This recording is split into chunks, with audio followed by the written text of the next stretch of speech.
Voices are heard, and the real starts here.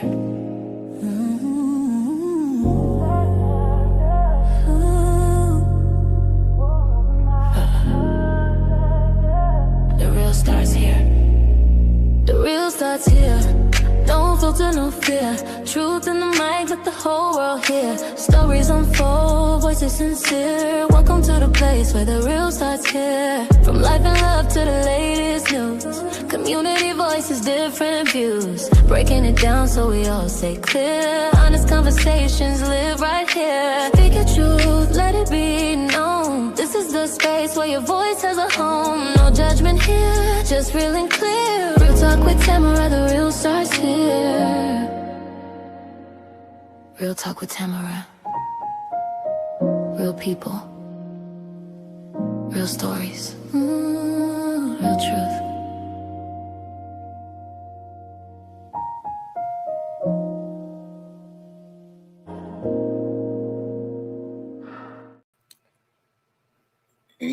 Hello, everyone. Good evening. How are you all doing?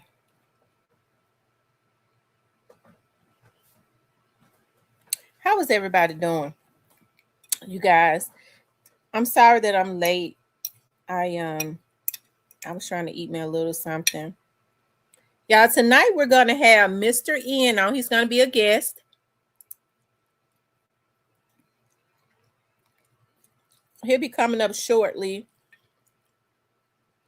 In the meantime, you guys, when he comes on, we're going to talk about a plethora of stuff. It's so many trials going on. Keefe D trial started today. Dirk's trial is going to start on Thursday. And Trayon Ingram's trial starts September the 1st.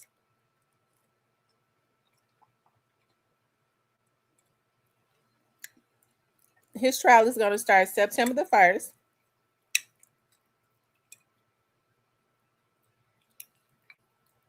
And I don't think that it's going to be televised because they've kept everything a secret, basically, as it relates to their trial.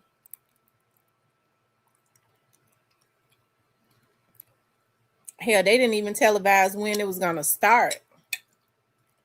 So, hopefully somebody like True Results can go down there and get some footage.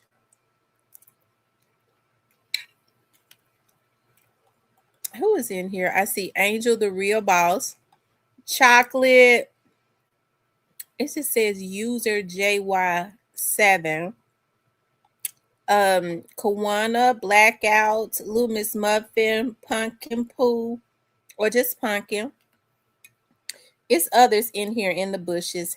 How is everybody doing? I hope you guys are doing good tonight. Be quiet.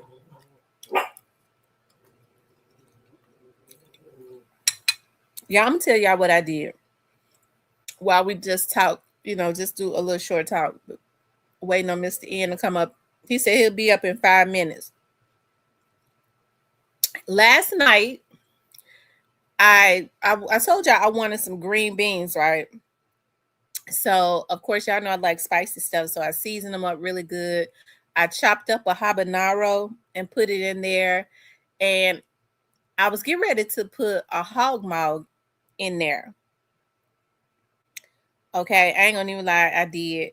But then I saw, I was like, dog, I got this big old turkey leg in the freezer. Yeah, I put the smoked turkey leg in there. These green beans are so good. Oh my God. These things are so good. It almost tastes like my mama's.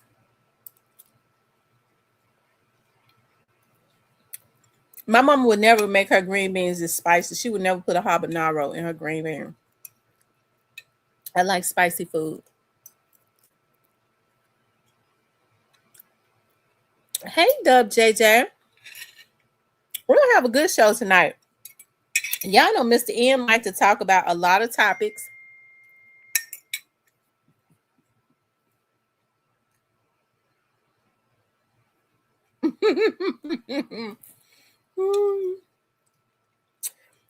Yeah, I keep forgetting Steven being the bushes. Y'all know Steven is a trainer. Steven is a trainer, and he be talking about healthy stuff to eat on his show.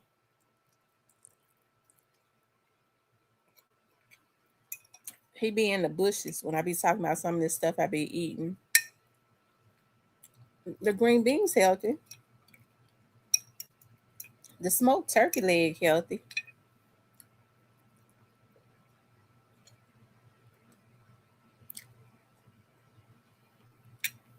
Yeah, make sure you all hit the like button.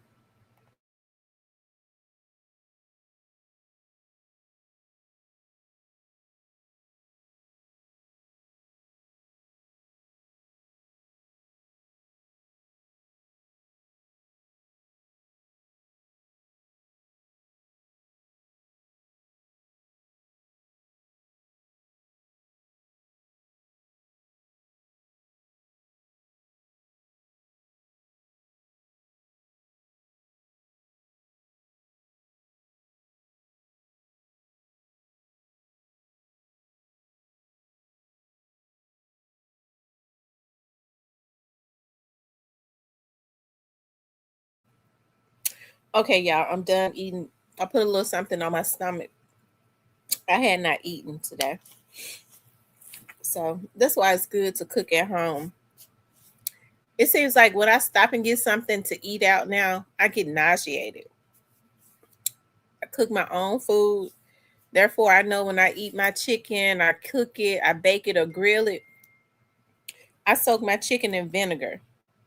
I let my chicken sit in vinegar and soak it. Really, all my meat, really. Okay.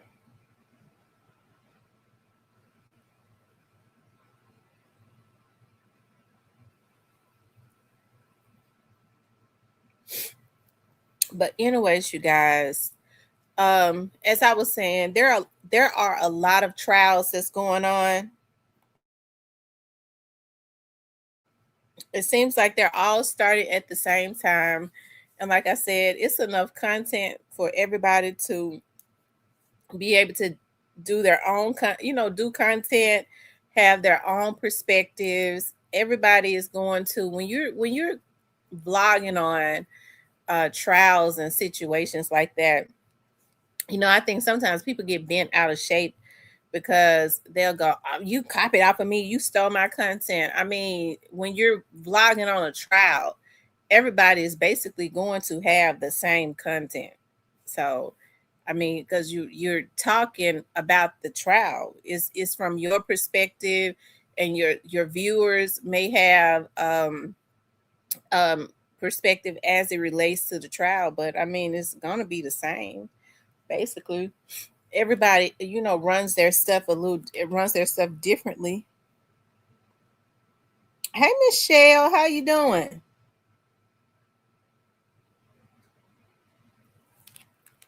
You doing okay?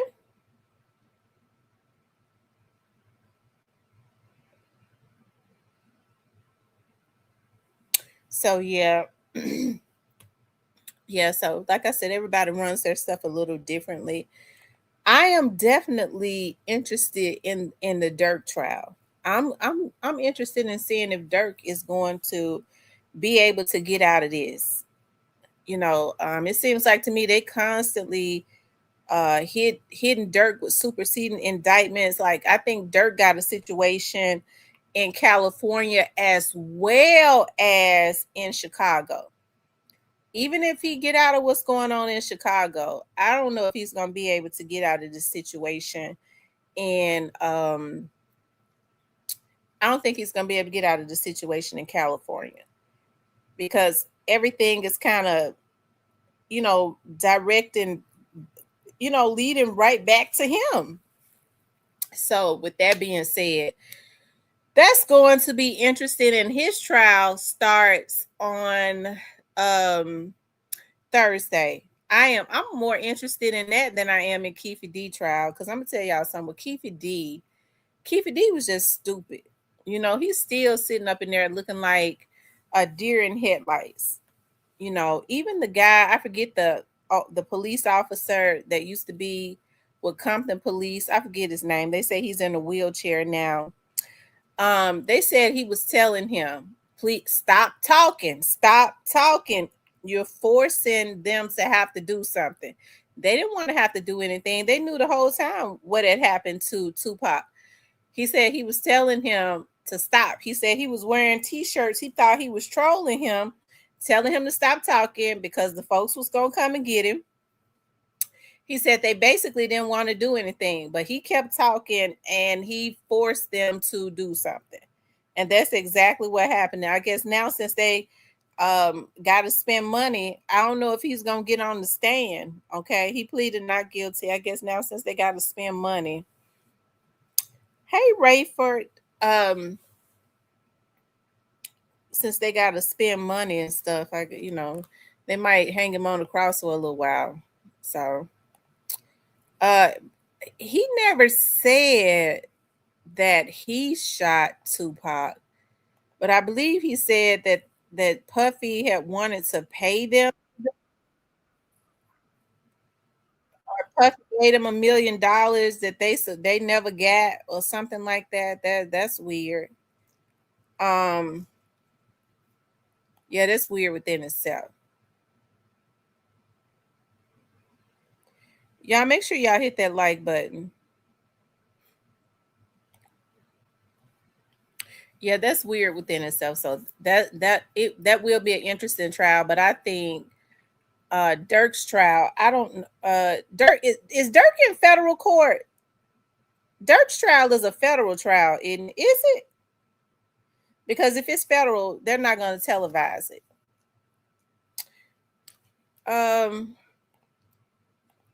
I think his stuff might be federal.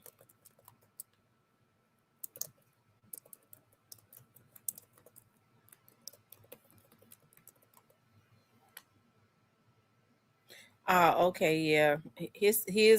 It won't be televised. I mean, it's gonna have to be some bloggers to go travel out to California. And I don't see like the vloggers like in California, places like that, even talking about Dirk stuff. Never have. So I don't think they're gonna go because I don't think they're that interested. But some of these southern, vloggers might be, or up north, I haven't heard anybody say that they're gonna go to the trial. I don't think it's gonna be that many people out there. So it'd be easy to get in there and sit up in there, I believe. Now, when he goes to trial in Chicago, whenever that is, it might be, depending on what happens in LA. He may not even get a date set to go to trial in Chicago. So I wonder how long that trial is going to last. I wonder how long that's going to last, because I was looking at Trenches News today. I think they're trying to hit him with something else. So everybody has turned on him. All those guys that he was giving all of that money to be crash dummies and all of that, hey, they basically have turned on him, which is expected, because they understand what's going on. Even though they committed these acts, they understand that the feds want Dirk, because Dirk was the one that was pushing out the money. So they, I'm sure he has put out a lot of money in attorney's fees and all of that. And I think people, I don't know. I think people are they have mixed feelings about Dirk. And believe it or not, before I went to the get my went to the hair salon today, this morning, I was doing a video on Dirk in his case, a pre-recorded video, and then somebody called in and I cut it off, and I was in a hurry, so I just didn't go back to it. But a lot of people, say that they got mixed feelings about the situation with Dirk. I followed that situation closely. Like I guess after it happened with FBG Duck. Okay. I always felt like he was involved with what happened with FBG Cash. And they interviewed Duck's mother probably a couple of months ago. A few people knew where Cash mother lived. She said that Cash's mother said that Cash called her on the phone right before he was killed and said, "Open the door." That's how close he was to her house. That's the reason why she got up there so quick. So yeah, I could tell the way she talks, she feel like Dirk them was involved. But of course, remember Dirk did that verse and he was saying, if you don't believe me, if you don't believe me, you're gonna see they're gonna find you under that tree. Yeah, Dirk is like Gotti. I was saying that he's definitely like Gotti. The only difference in Dirk and Gotti is that Gotti always had like his brother to be the go between with a lot of those street guys. He didn't necessarily have to really deal with them. He always had a bunch of send outs around him that wanted to, that even now that wants to be around him, that he could,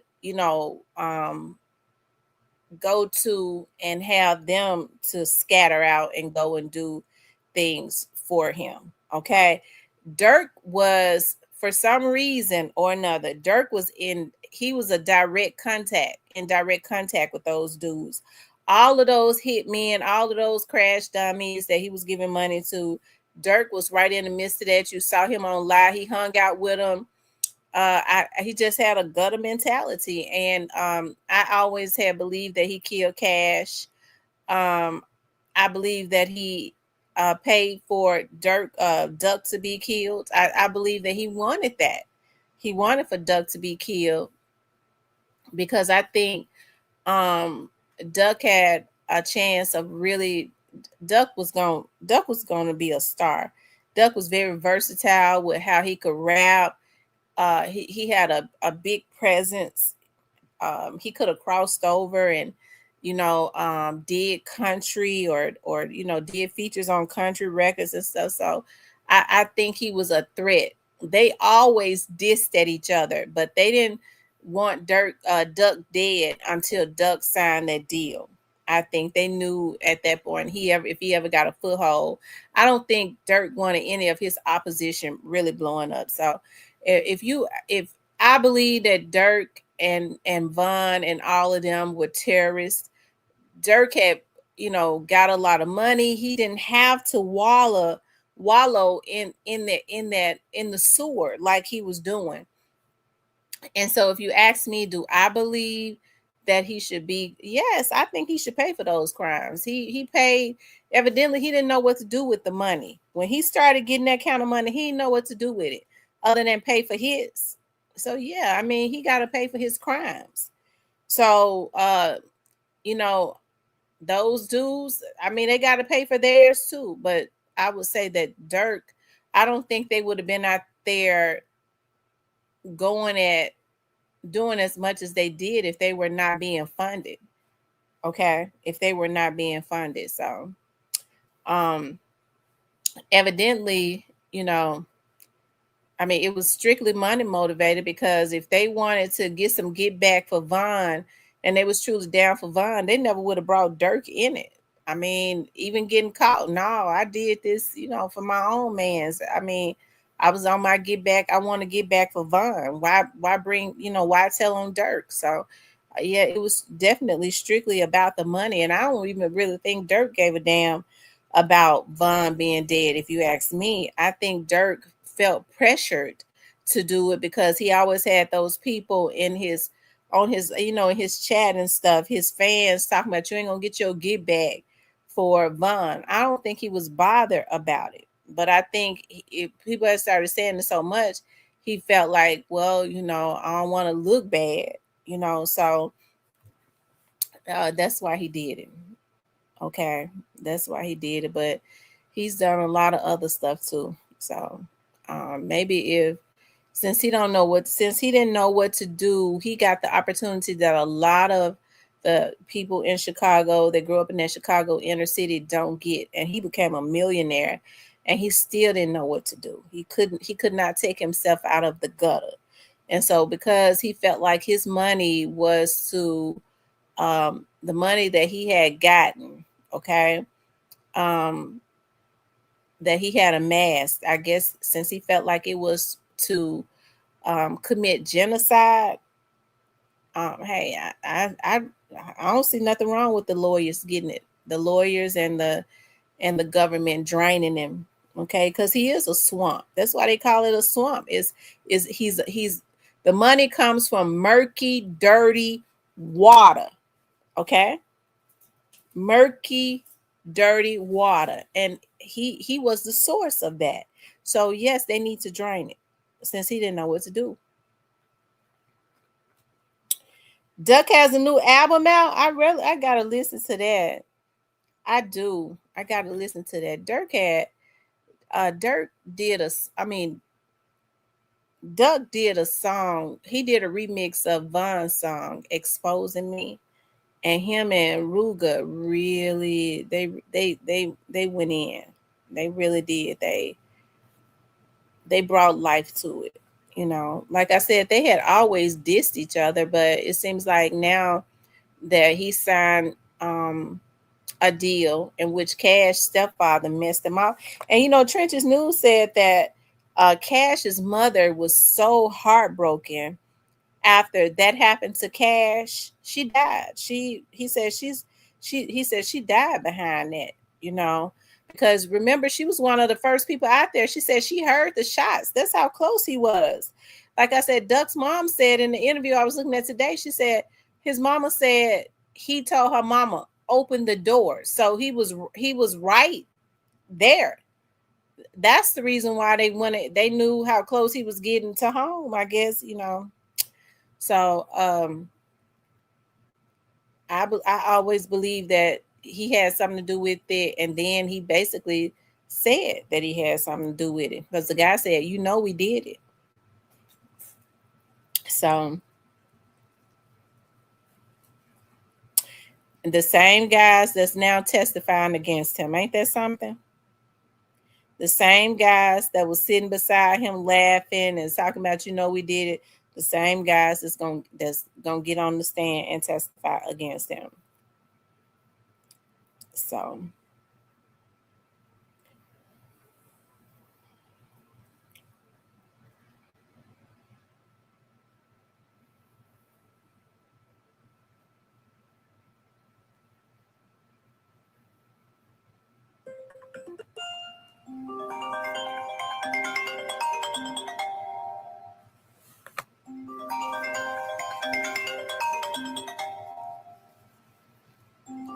y'all hold on.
Okay, y'all, that was my grandbaby. Thank you for the jewels. I don't know why my grandbaby want to call me. She called me Pookie Butt. She changed my name totally to Pookie Butt. I don't know why. Pookie Butt. Um,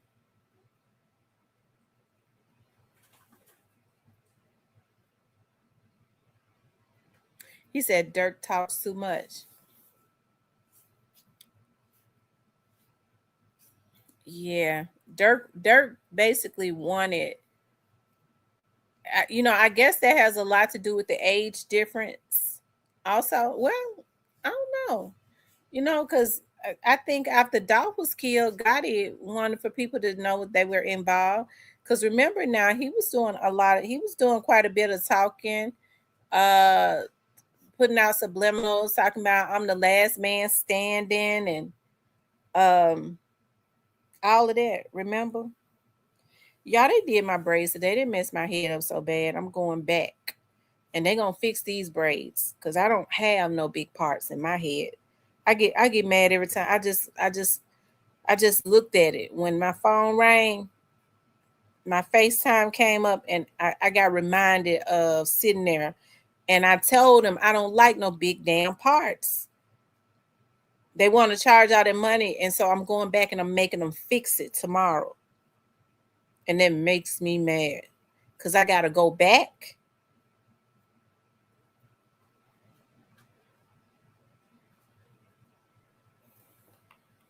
Um,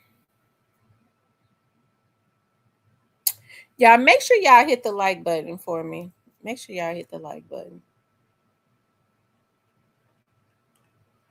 We're still waiting on Mr. N.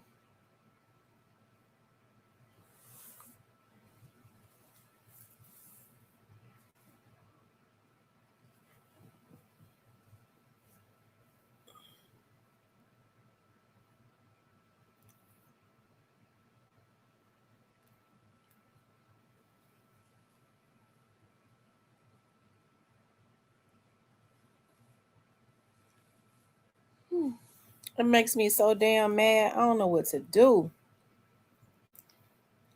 And when I get there tomorrow, I'm gonna tell them about themselves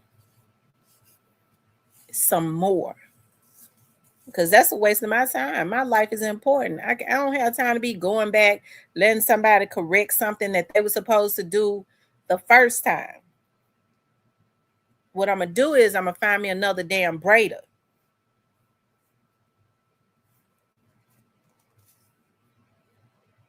Y'all make sure y'all get the likes up. I have to calm myself down because when I get mad, I be stuck on stuff. Because I don't like that. We pay these Africans a lot of money to braid our hair. I told her one time before, I said, I do not, you left and you let your niece and your daughter braid my hair. And they put big parts in my hair. I don't want that happening again. Oh, it won't happen again. It won't happen. Have been doing good. She was in there today. She put a damn niece and a sister on my head. And I noticed the niece got finished quick. I said, oh, okay, you finished real quick. Yes, I'm gone. She did the front. And I started feeling my hair when they said, oh, I'm finished. I was like, dog, it feel real thin. That's because they got the parts real big. I supposed to be walking around with a skate's head after what I just paid them. This was, oh, come back tomorrow. I'll fix it. I said, I told you that this could not happen again. I've been coming to you all these years. I told you it couldn't happen anymore. I'm going to fix it. I'm going to do it. I said, you supposed to do it today. You think I got my time is allotted to just sit up in a damn shop, a braiding shop?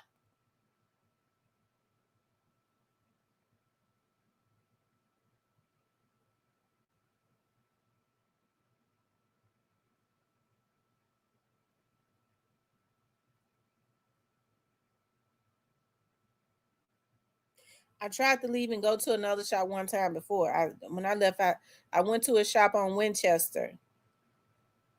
And when I left out of that, I was itching. So I said, Lord, I can't go back up in there. I I I tried to go to this lady do braids on Rains. She do them out of her house. And I saw a big rat come out the closet and almost passed out. I said, I can't go back up in them folks' house. I almost passed out. I just want to be left alone. I'm just not gonna go back to the Africans because I'm real mad. But she gonna fix my head. But she gonna know tomorrow that she lost a client. Because how you gonna have me as your client and you sitting up on somebody else's damn head and I'm your client and you let them do my hair?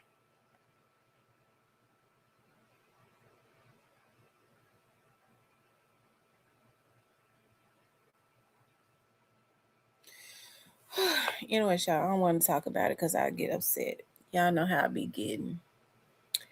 Y'all know how my mind is. When I get upset, I go on and on and on.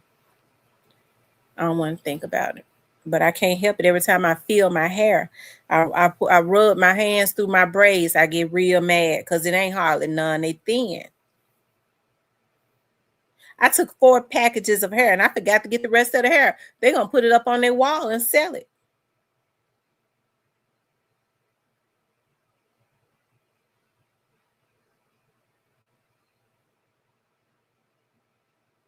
She was mad then she had the nerve to say when I came out there, why your hair out of the package? I said, I told you I boiled that hair. I'm not putting no hair in my head. I'm gonna boil it first. I don't know where that hair being. It's got to be boiled. Let me see what Mr. N at. I need to change the subject before my mind. I don't want to take my mind to the gutter.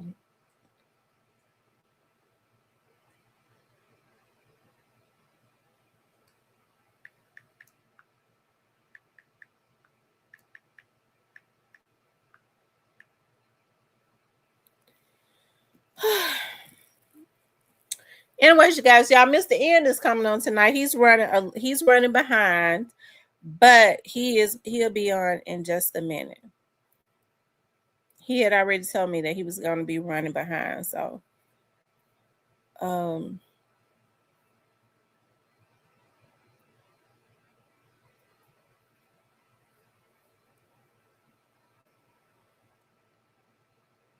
yeah, the way they talk about, yeah.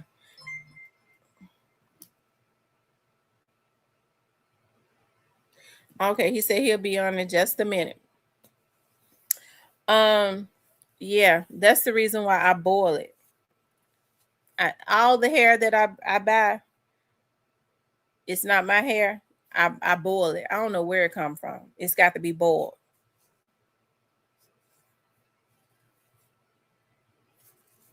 to kill anything that's on it. Dip it in boil the water and dip it in there. Sometimes I just let it sit in there for like 2 or 3 minutes. And then I take it and let it dry. Let it air dry. I guess I'm supposed to take the hair out the package and let them put it in my head. Spray vinegar on it. I'm not gonna have my hair smelling like no vinegar. Vinegar kill. I said no. Hot boiling water will kill anything. I don't want no vinegar. I don't want my head smelling like vinegar.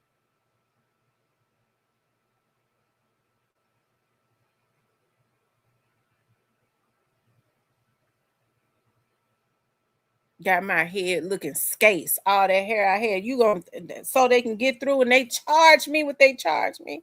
Ooh. Oh Lord, I can't wait to get on the prayer line in the morning because that spirit is trying to get on me to act out. That spirit want me to act out. Whew. Then she gonna walk her big stomach out of there, her niece, big old gut. Gonna walk up out of there, gonna finish my head. I'm finished. I'm gone. Lady, you got these big parts in my head.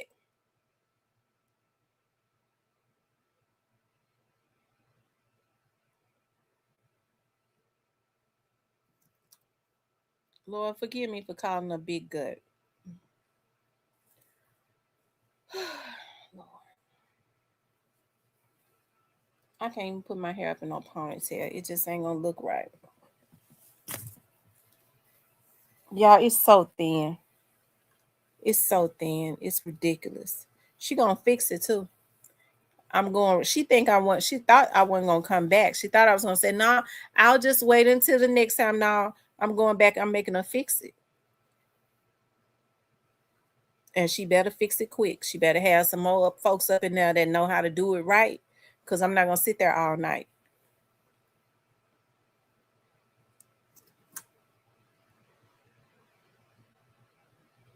It's so thin, I can't even put it in a ponytail.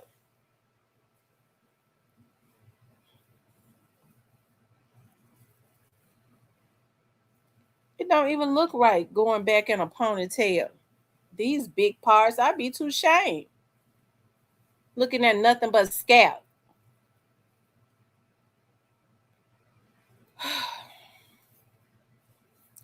Then the color.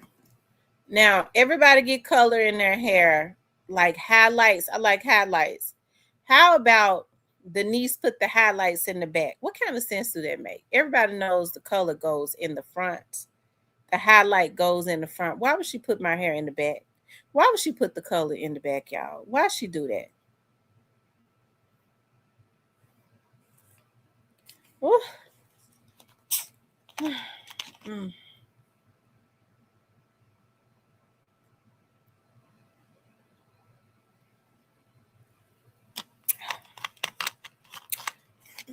As my dad said, as my dad was saying, no need even talking about it now. It's done.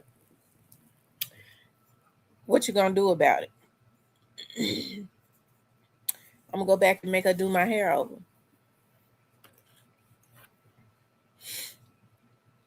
Ugh, and I don't want to sit. Oh, that's the type of stuff. That's what's making me mad. Y'all know how long it takes. You have to sit there when you get braids. I gotta go back and let her do my hair right.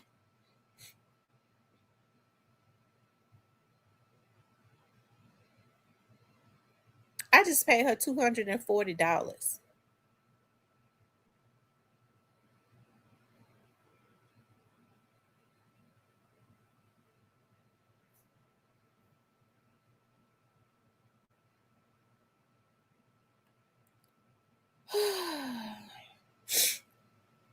Anyways,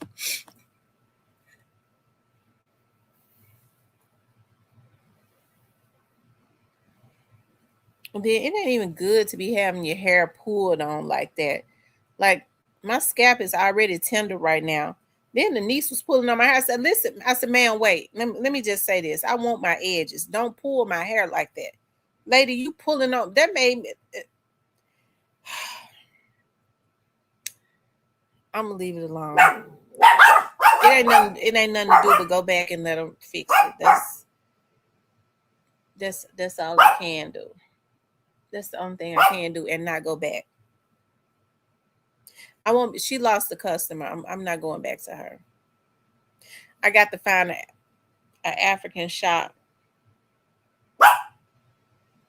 See that some of these African shops, you walk up in there. I don't know what they have up in there. I think it'd be all that hair, all of that synthetic hair. I got allergies and I get to itching. I can't go. That one on Winchester, I can't go back up in there. And then I went to one on Winchester, all the way down by Winchester and um, I believe it was like around Winchester and Knight Arnold. And the bathroom, I I can't do that. I can't do it. I can't do that. I can't do it.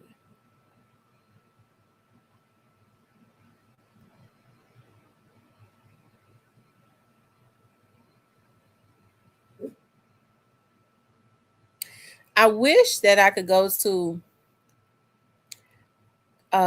somebody, a young lady but I'm not going up in nobody's house though.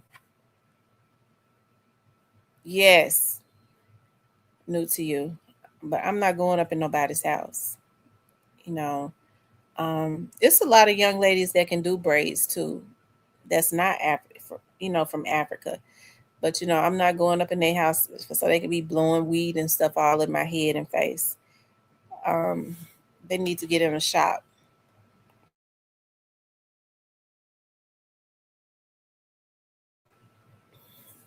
They need to get their butts in the shop and work, and then they can get more customers. It's a lot of girls that know how to do hair. Like it's get ready to get cool.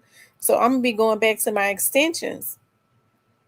I be looking at so many girls on Facebook that knows how to do and cut hair so good, but they be standing at home over their stove. Now, for those who know them, that's fine. You know, they don't have no issues, but I'm not going up in nobody's house. I just don't. I have issues with going in people's houses.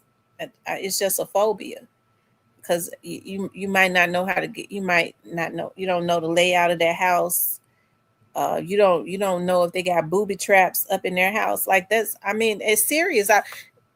I know that's overthinking it, but people need to think like that. I told y'all about when I was out in the private sector when I was doing private investigative work.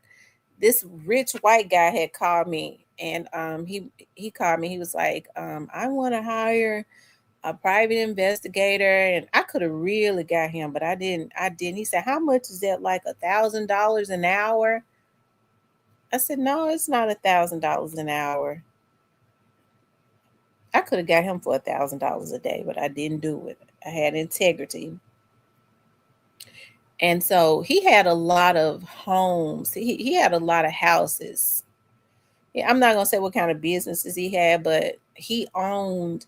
There's a county in Mississippi, okay, and I think him and his dad owned almost every house in. I can safely say that they owned almost the whole little city, and he wanted me to do some work. He wanted me to see something. I'm not gonna say what it was, but he wanted me to see something. And so he was like, well, can you meet me? I said, yeah. Because he said, where's your office at? I said, in Whitehaven. He said, I'm not sure.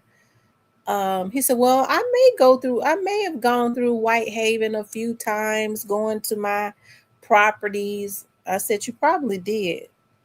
And so he was like, well, is it possible for you to meet me? My office is close to my house. I said, yeah, I ain't had no issues with going to get the check. I normally don't do that. So anyways, he was like, well, I'll tell you what, I'll meet you at the store if you're uncomfortable.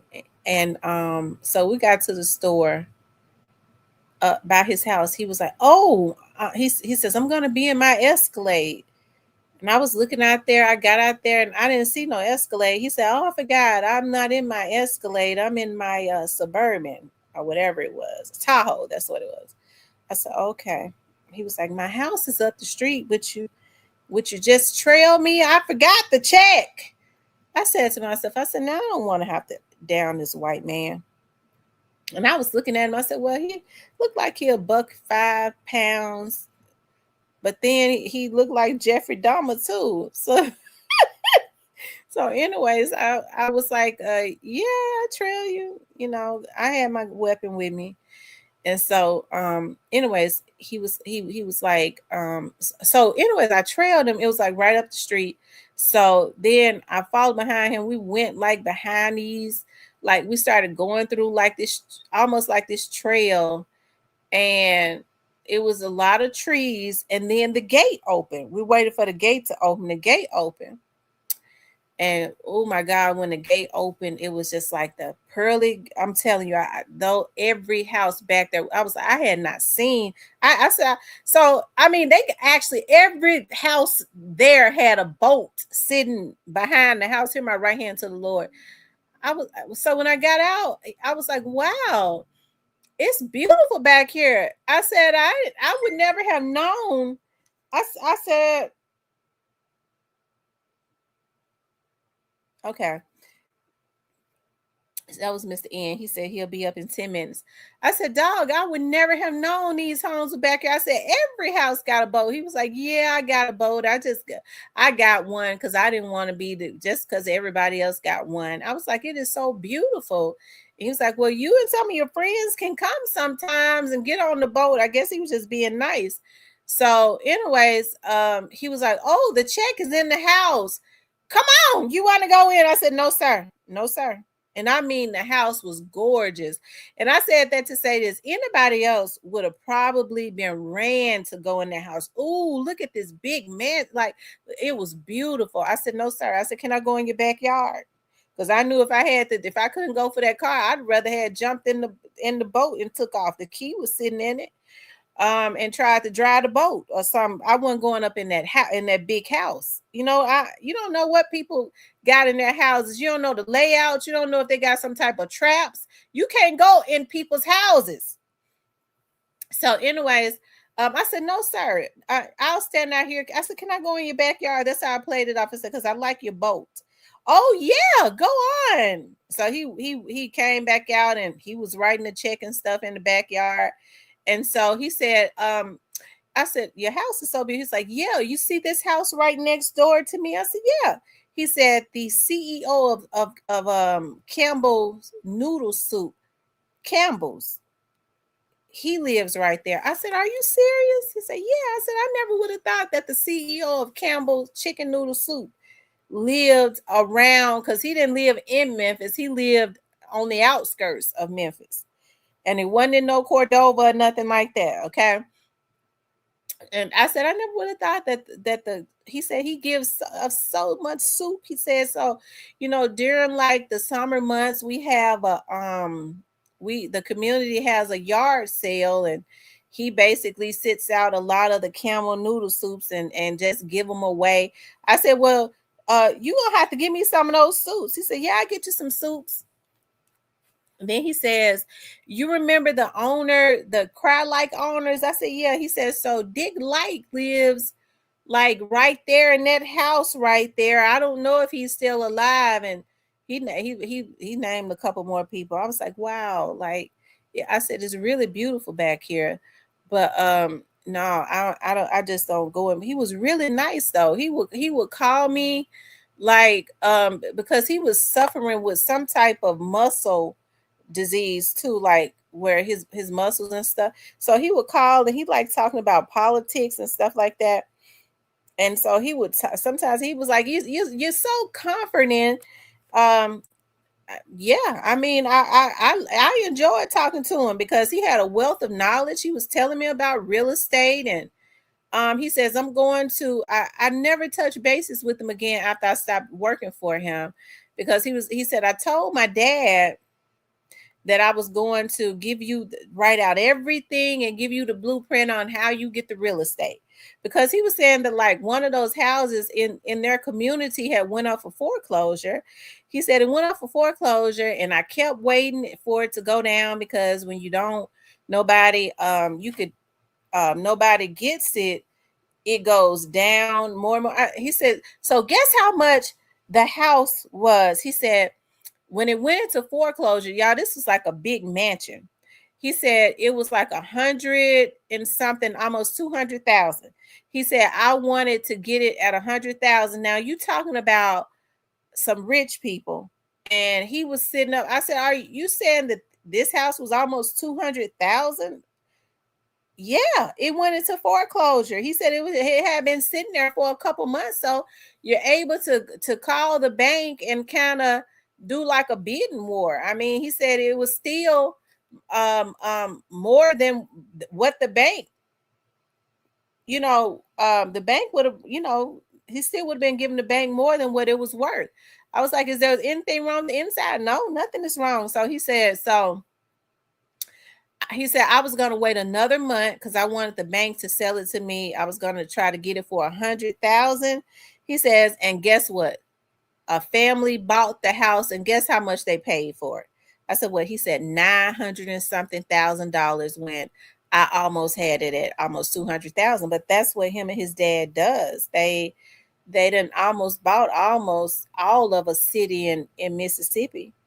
All of them houses, they own. They buy them, and they making them into I forget what it's called, like rooming houses or something.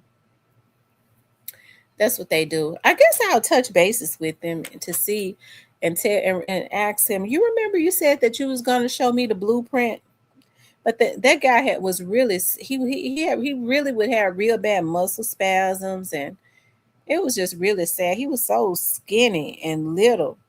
But like I said, he had that cap on, he had that black hair and stuff. I said, "Oh God, he looks like Jeffrey Dahmer. I'm gonna have to go ahead and kill this man."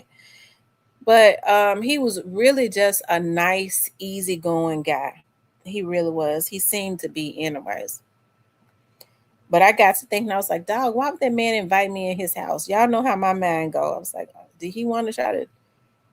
I don't know what I'm talking. I get to thinking about, that movie Get Out.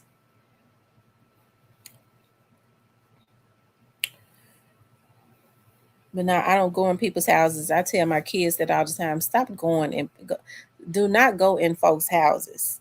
You don't know what people got in their houses, and then you don't know the layout. If they get in there and get to acting crazy, you don't know the layout of that house. You don't know where to go and get no knives. You don't know. You don't know how to get out. You don't know the entrance point. Entrance point. You don't know nothing. So it's just best not to go up in there.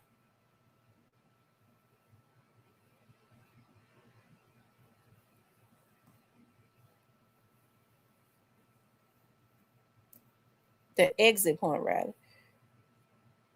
Y'all, we're still waiting on Mr. N. He just texted me and says that he'll be up. He said he's almost home. So that was 7 minutes ago.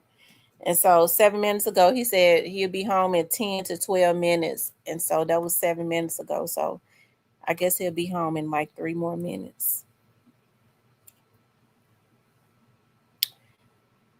Mm-hmm.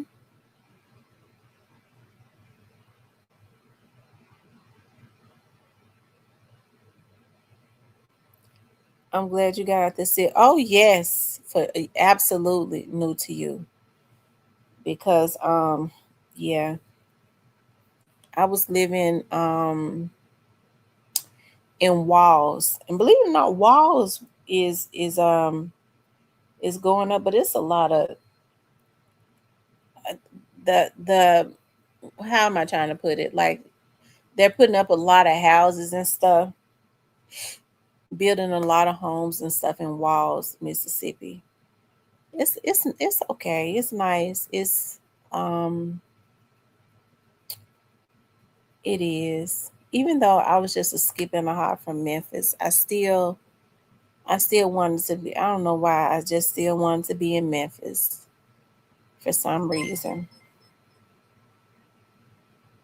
Okay, he says setting up now, so I guess he get ready to come up. I still want to be in Memphis. I think about it sometimes. I was like, dog, like at least with the mm, we're gonna pray for the Memphis Police Department to come back around. What they're gonna have to do is go through though and get all of those corrupt police officers out. They've gotten a lot of them on now.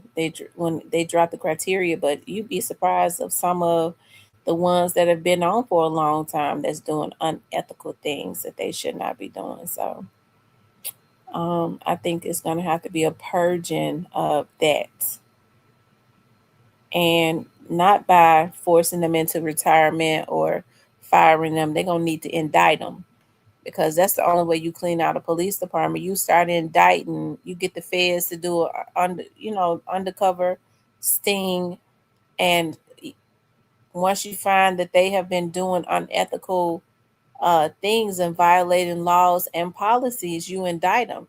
That's how you deter the rest of them from doing it. Hell, they don't know their ass is gonna have to go sit up there in federal prison, and don't nobody in federal prison like no ex-police officer. So that would be a deterrence for real. Hell, and the majority of them gang members, and so they don't want to be no ex-police officer that is a gang member sitting in prison.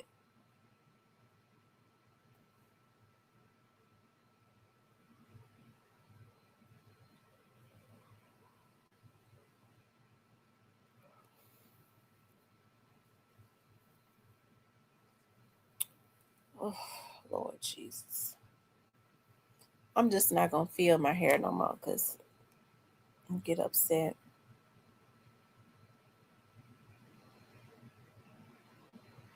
He said, "What didn't happen now?" No, I was just telling them about. I've had so when I was in the private sector, I had a whole lot of I had a whole lot of interesting cases. Believe it or not, I did a lot of work. I did more work for defense attorneys. I did a whole lot of work for defense attorneys because um, how am I trying to put it? Um, Defense attorneys will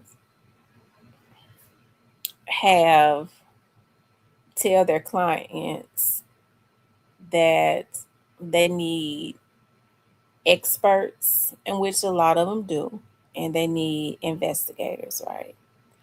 So they'll bill their clients and stuff for investigators to go out and try to find anybody that to corroborate whatever their story is. Here's the thing: when it's time to um, come into the courtroom, ain't nobody coming. You know why? Because they don't want to commit perjury. They think about, nah, I better not get on this stand, because oftentimes, if especially if they're lying, those prosecutors will eat them alive, and they get to thinking about what can happen if they get on the stand and commit perjury. But also, I got the opportunity to see that a lot of people get messed over in the criminal justice system. A lot of young men and women um, got messed over, and unfortunately, the criminal justice system is about plea deals and all of that. And so, especially when you know somebody has been messed over, it makes you work even harder. Even when you could poke holes and the prosecutors know that are not going to they're not going to win. They be knowing that a lot of times. Um, it's all about trying to get them to take a deal, even if they didn't do it. They've been sitting in jail waiting for their trial. This is the messed up part. Sitting in jail waiting for their trial, trying to be hard, don't want to tell on their friend or whoever it was that did it, right? Prosecutors know that, okay? So they feel their stance is he knows who did it, he wouldn't say nothing. So we're gonna put him through hell, make him fight for his life. And there is really a 60% chance that you're going to be found guilty. So that the chance is bigger of being found guilty than not guilty. So you got a dude that's sitting in jail that didn't do something. It ain't often though. Let me just say that, because these son of bitches be out here doing all types of stuff. Okay, and so he's sitting in jail, and he's actually innocent, and so the prosecutor, you tell them, okay, well, the witness, or the complaining witness or whatever. Complaining witness has a history of lies. The complaining witness has a history of this, and that. That here it is, my investigator has found where there has been a history of this. My investigator has talked to this person, and they're willing to come to court to corroborate this. We have proof that this person um, has a history of lying or something like that, on and the same types of lies on different people, or the same type of complaints on different people. That the prosecutor, okay, well, that don't look good. The chances are he's going to be found not guilty. Okay, but here's the thing: the prosecutor does not want to just drop the case, because they look that to themselves it looks like a failure. So what they'll say is, I tell you what, if you can get him to plead to a lesser charge or something like that, and we'll just give him 6 months probation. But this is going to be on his background. They jump for that, which is sad.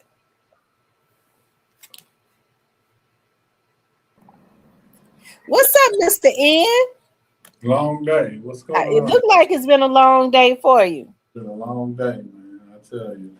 Um, how's the show been going? It's been going good. We've been talking about a plethora of things. A plethora. I've jumped from one subject, one topic to the other. I was talking to them about when I was basically being hired by mostly defense attorneys about the criminal justice system and how a lot of times these prosecutors knew that these young men were innocent, right? But they didn't want to just drop the case, even when we had proof, and they know the young man or the young woman don't want to go to trial, so they would say, well, I tell you what, the person's been sitting up in jail for 8 months to a year, and that's, I tell you what, if they plead to this charge and this is going to be on their background, we'll just give them 6 months probation, they can get out tomorrow. They signed for that. They signed for it, but the truth of the matter is they're not even guilty. You see what I'm talking about? It's really unjust. Yeah, you have two sides of it. On the one side, crime is high, and people want something done about that. And on the other hand, um, prosecutors, Amy Wyrich was number 2 in the nation in prosecutorial misconduct. We had the number 2 prosecutor in the nation for misconduct for about 15 years. So she stepped out in 2020 when Steve Morrow came in, and she wiped a lot of stuff off of the books when she left out. But she had been there over 15 years. And so she had been reprimanded by the state of Tennessee, by the bar on numerous. Like I said, she was number 2 in the country. The prosecutor in Missouri, in St. Louis, was number 1 for the most misconduct, and Amy Wyrich was number 2. Oh wow. They hid a lot of evidence. They hid a lot of evidence. They hid a lot of stuff that Amy Wyrick's administration and the guy that recommended her, I forget his name, was it Gil? I forget his name. The guy that recommended her, that was right there before the district attorney, before he recommended her and they put her in the position. But Yeah, um it's a crooked, criminal justice system, and it's a crooked, um, it's a corrupt city government, um, and it's just a lot of bad actors. Even how they handled the Dolph case, there was no, everyone was just watching it. The major news outlets, Court TV, different things like that was watching the whole case, but they've been handling cases and people sloppy, because I think what most Memphians don't realize is,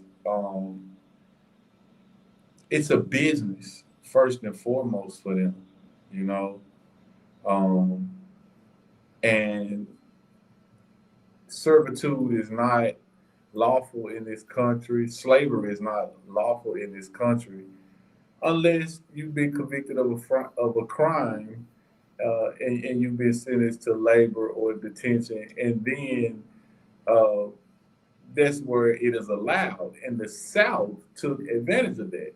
But in the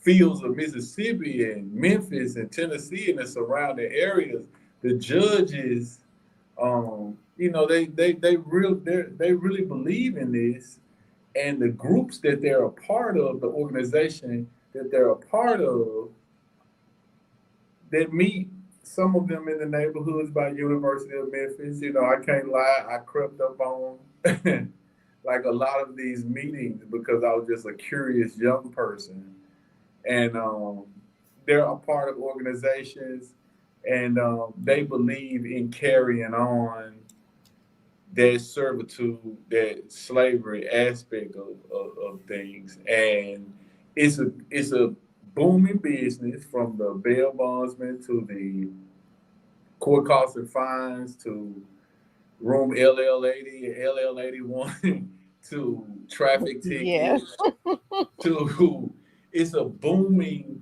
business. The business of crime for Memphis is a booming business. The number one trauma center in the area, so it's booming for the hospital business.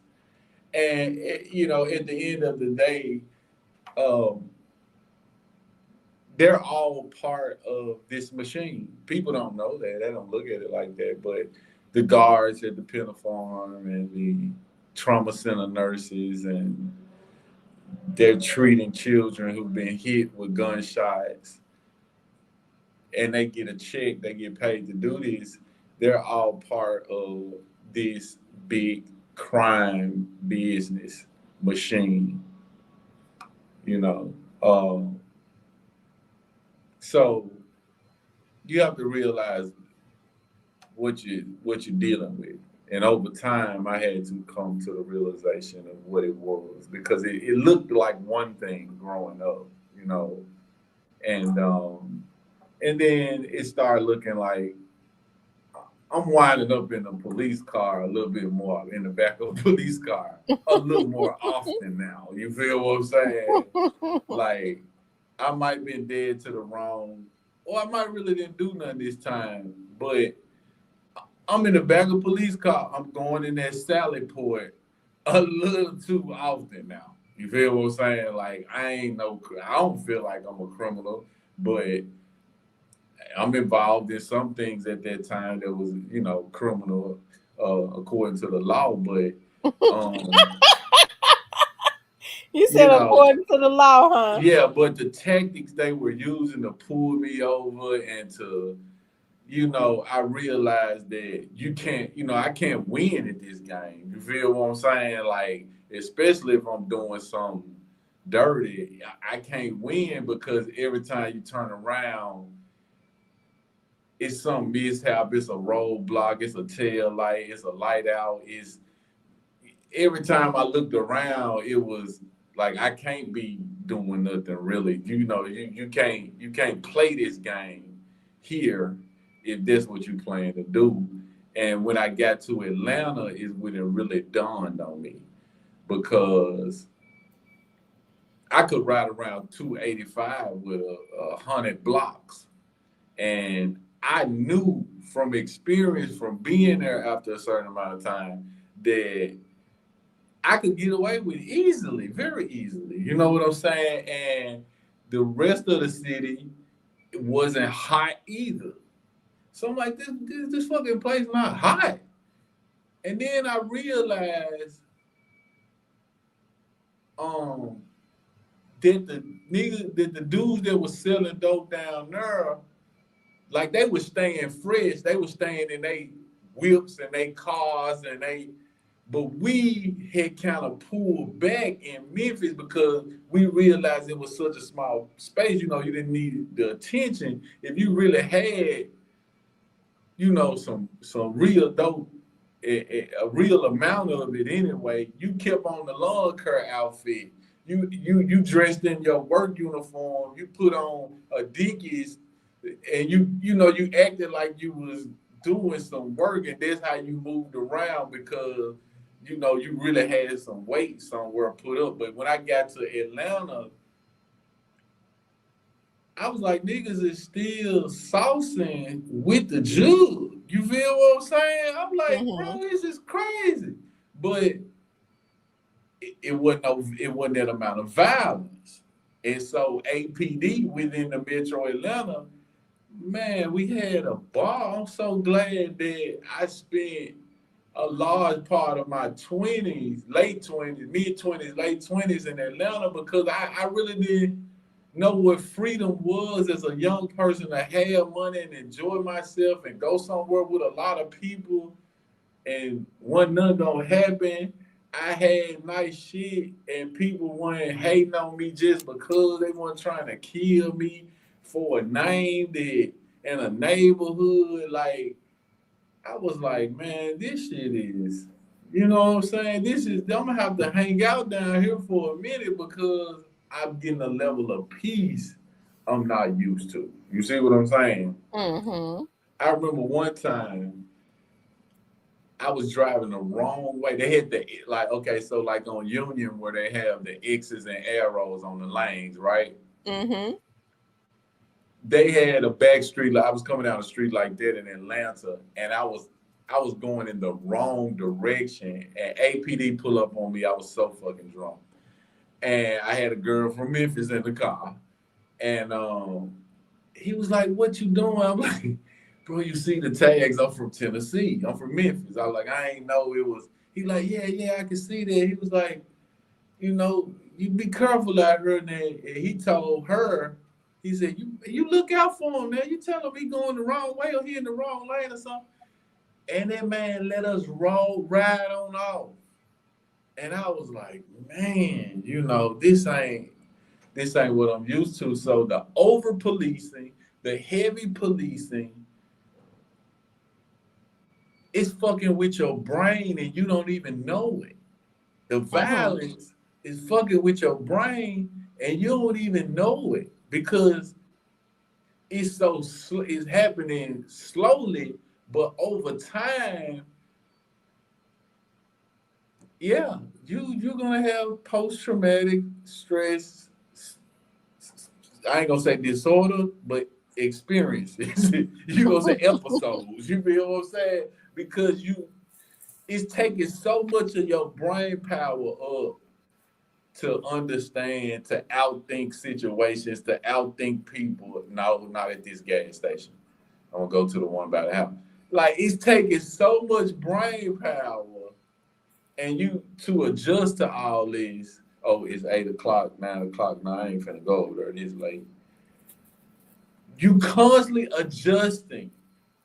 You Mm-hmm. feel what I'm saying? You constantly having to outthink the environment. They be clocking up here at the corner. Let me slow down. You see what I'm saying? Like every Yeah. weekday they at this corner right here. Well, guess what? Other cities don't need the money. They not out for the money that bad.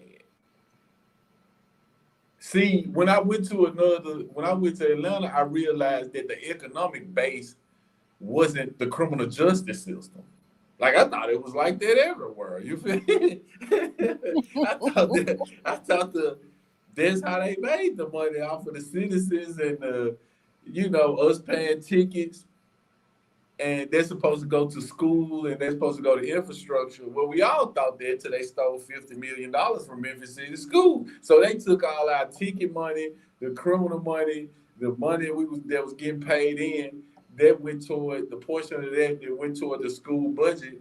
The Shelby County government, who were just a group of people, stole $50 million, ended up at the Supreme Court. So all your hurt and your pain down in that criminal justice system, it ain't about justice. It's about them getting their money because they really don't care what happened to you. To be 100% honest with you, it ain't the police have one attitude and then we get into the court with the judge. Oh, the judge, they care about what happened. Hell no. Mm-hmm. They the one gonna send you up the road. They the one gonna get a white boy 1129, a year or 2 years of community correction. Fuck gonna give you a real 4 years in jail, not supervised. You feel I, what I I'm saw, and this is, saying? it's sad to say, but I saw a white man coming out of traffic court. He had gotten a ticket. It shocked me. It shocked me. You I, never I see that gotta at tell this story. 201. Yeah, I gotta tell a story about that, and it's a personal story. And I want to remember the judge's last name, but I was in the cell before you go to court, and this white dude had 7 counts of reckless endangerment. 7 counts. And I just couldn't believe that situation. She sent him home that day, and I don't think he had no probation. I don't know if he had probation or not. I know he went home that day because he came back to the cell and he was like, "I'm going home." She sent me home. So everybody, everybody else in there black, and they thinking, well, the judge is in a good mood today. She's sending people home. They got to get some of these people out of here. Man, she went down the list and hammered every single last one of us. You know, we way more like we didn't nobody, none of us went home, and we had lesser charge. None of us had 7 counts of anything, especially not a violent act like reckless endangerment. He shot into a house or something. There was 7 people in there, so they give you 7 counts. But he hadn't even been in jail 3-4 months, and he went home upon that appearance in their courtroom. And none of us had 7 counts of anything, and I got 3 years. Some other folks got more time than that. Like, you know, this really does matter. Until you go downtown into the courthouse and sit through some cases, or you have a family member that's going to court and you sit there and, you know, just watch some of these, you wouldn't believe it. You wouldn't even know that's what was going on inside that courthouse. You wouldn't believe it. You wouldn't believe it. Mm-hmm. So, Mr. Ian, so what have you been up to? It's been a few months since you've been on here. You know, every time you come, you kick knowledge and you have something going on. What have you been up to lately? What have you tapped into, especially as it relates to what would we call it? I forget what it's called when you move away from actually the music industry and get into the other part of it. Oh, that's just the opposite of it. I was in the studio yesterday working on my stuff, and you know, it's been a lot more music business than it's been other stuff. You know, of course, I'm looking for the scheduled deposits that's that's supposed to happen, and so and I'm also gonna get the music, the rap catalog, because I'm making some other stuff right now. But the rap catalog is I'm gonna send it up for appraisal at the end of September. And so I had a conversation about that today. And so it's a lot more music business going on. Yeah. So you say you've been in the studio. Are you doing an album? Um, I just get a collection of songs, and then once I get so many, I pick out the ones that I like, and I think they'll do well. And I call it an album. I call it a project. I was in Memphis. I reunited with my daughter after a bitter baby mama situation, and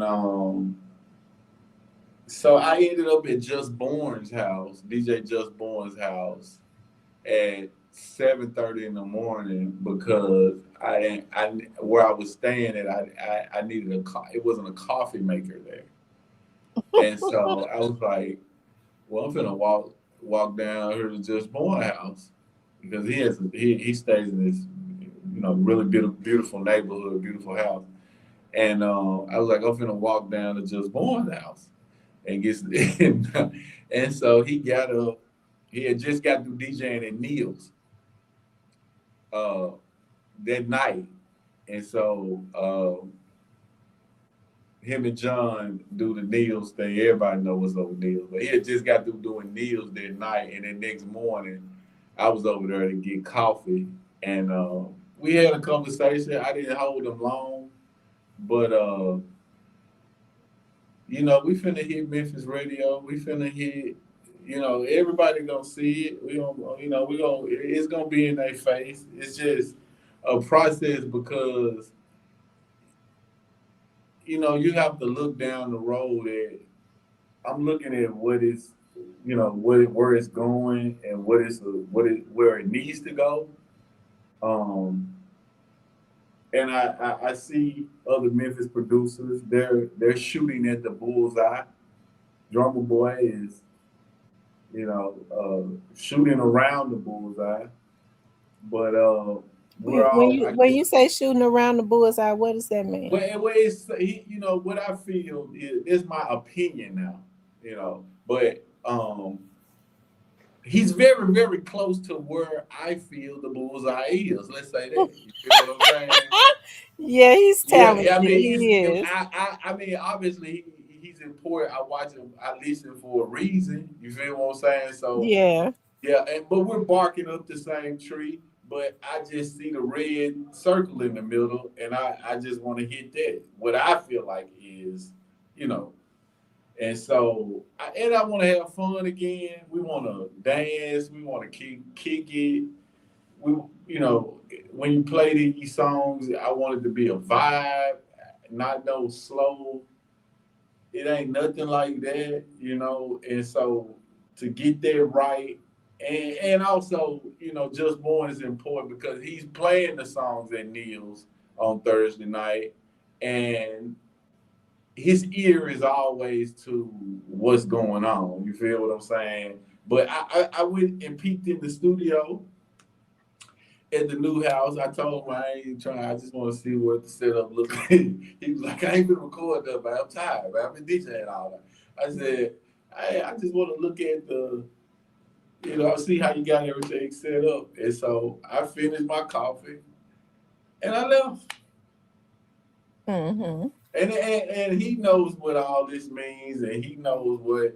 We don't have to talk about all that. We've been knowing each other, 25 years, so he knows where it's all going, and I know what type of records he playing at Neil's, and I know what the grown folks crowd on, and I know my partner T Stick said all the fine women and older women in there, and so I know what they jamming to. My ear is always gonna stay tuned up to that degree. You feel what I'm saying? So Yeah.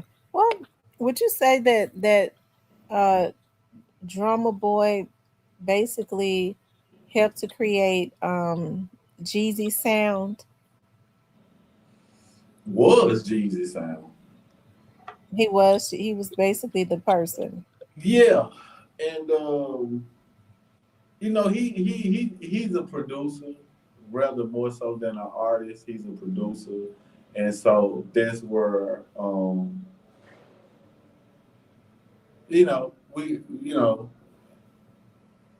we're gonna see things somewhat differently, but he's brilliant. I never take that away from him, and I think the simplicity of it because he didn't overthink it a lot, and I think that made it really really good.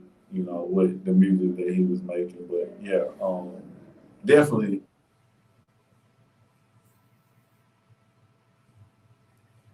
Something happened to Mr. N. His camera went out.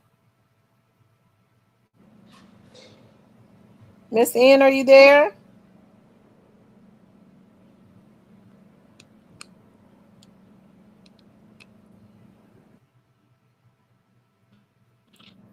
Okay, Oh, okay, my bad. okay. Definitely Jeezy though. So, Mr. N, let me ask you something. Why do you think there's so much crime in the city of Memphis? To include, even though we have majority black politicians. Well, they are right in the aspect of talking about it's about what's happening at home, but we can point to certain statistics. 53.6% are in a single parent home, and we can point to different things, but the genesis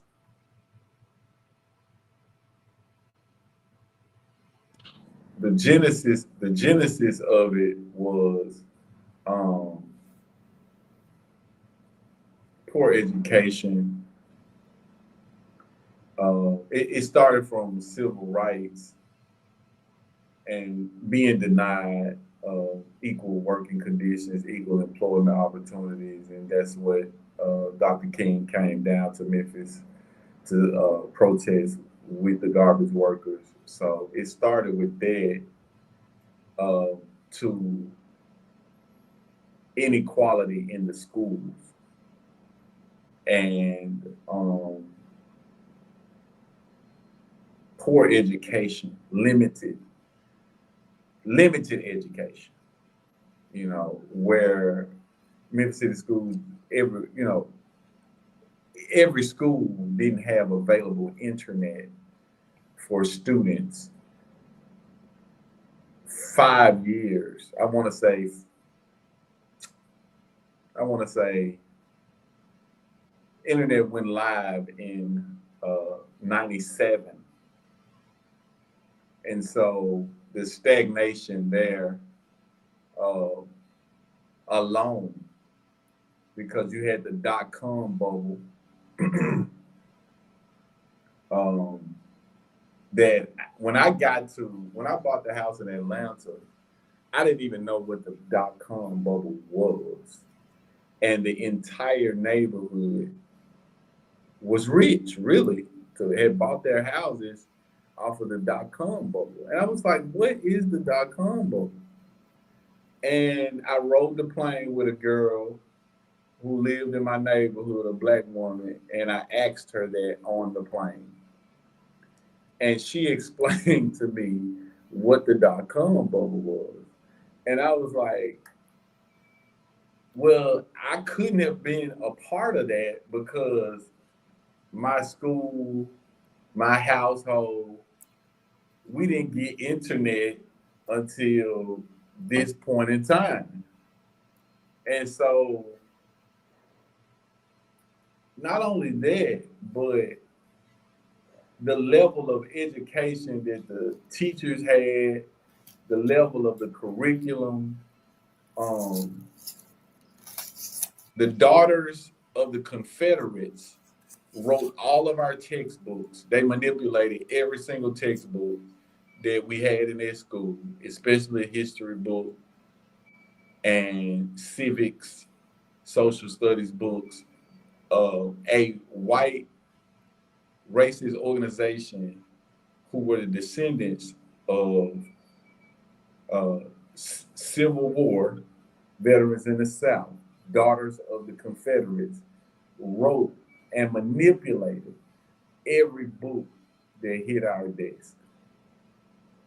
And it also limited us. Absolutely. This is factual. This has been proven. This has been studied. This has been documented.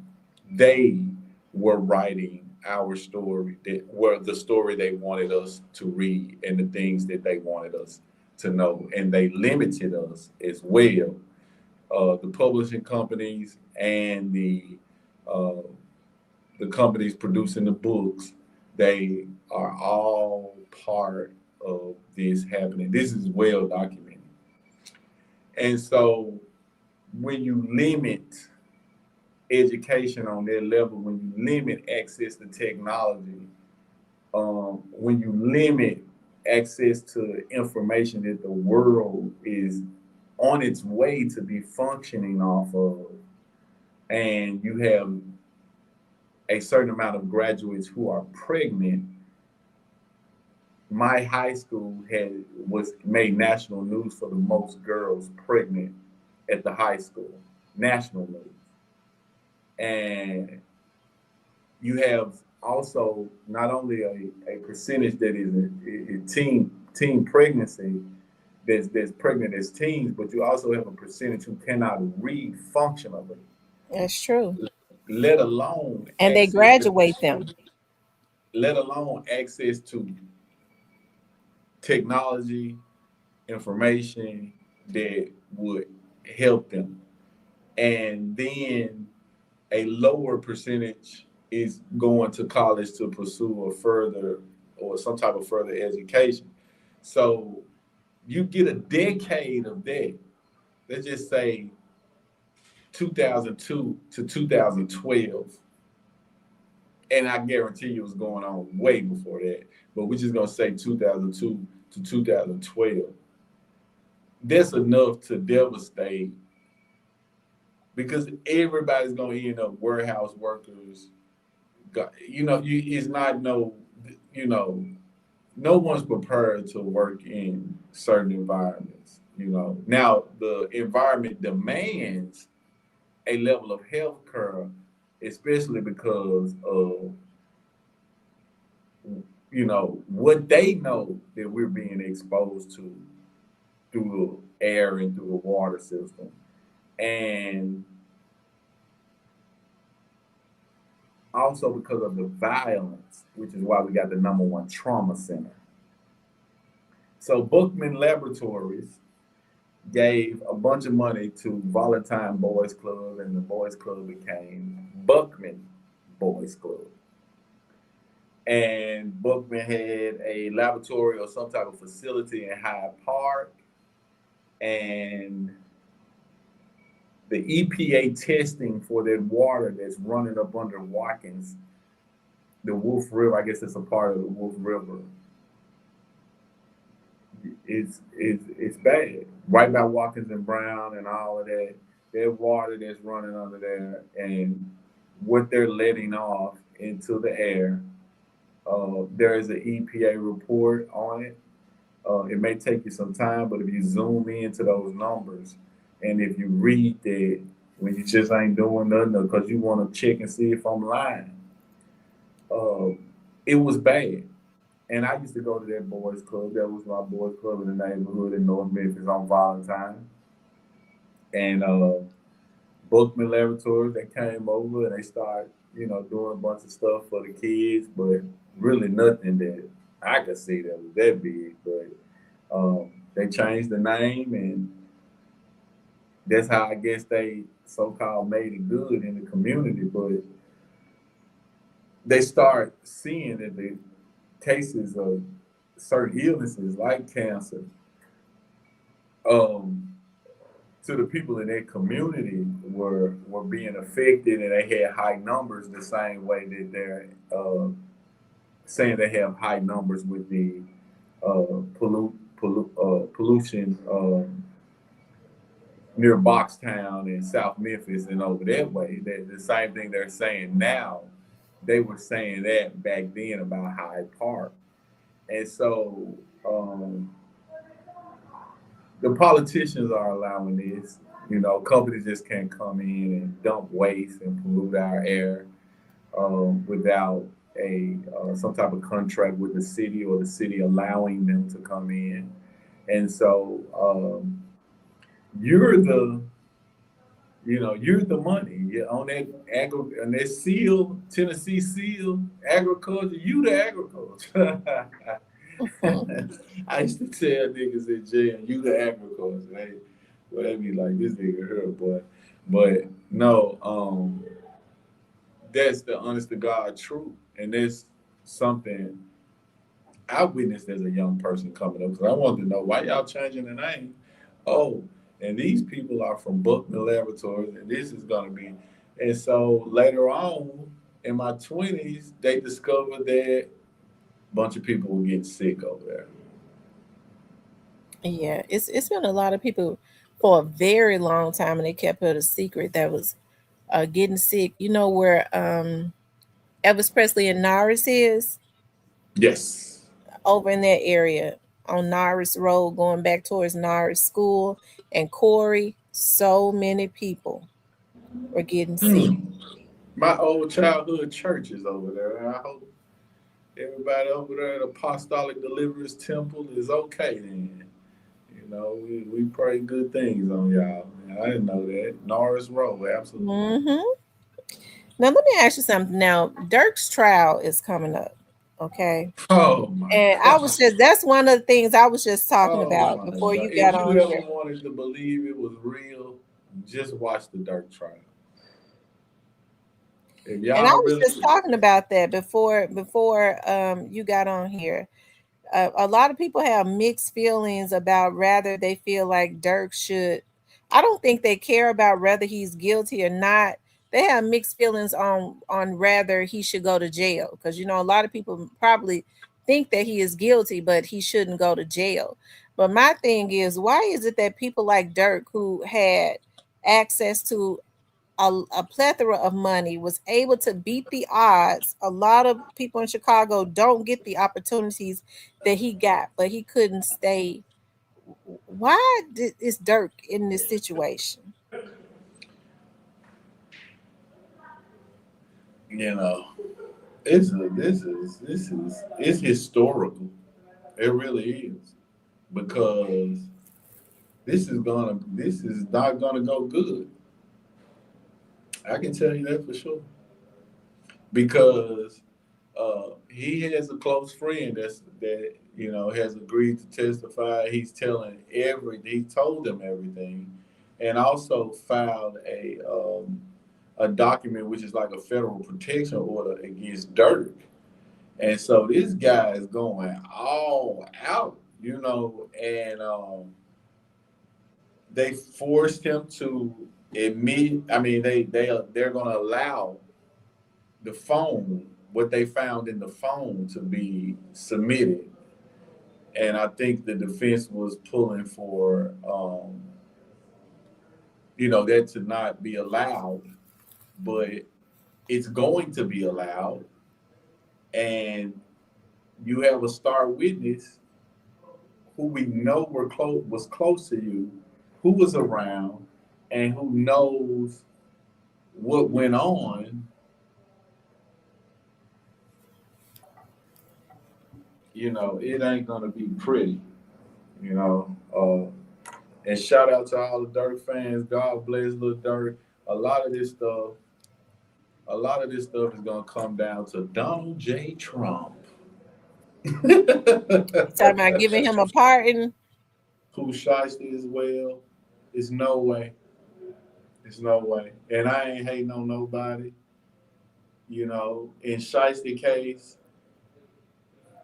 you got a 37-year veteran police sergeant. Now this man is gonna go all the way. Yeah. You got a white boy who don't forgive none of it, and he going all the way. He going public saying he going all the way. And they got video. They got a lot of data, meaning messages. They have a lot of video from public places. It's gonna come down to Donald J. Trump.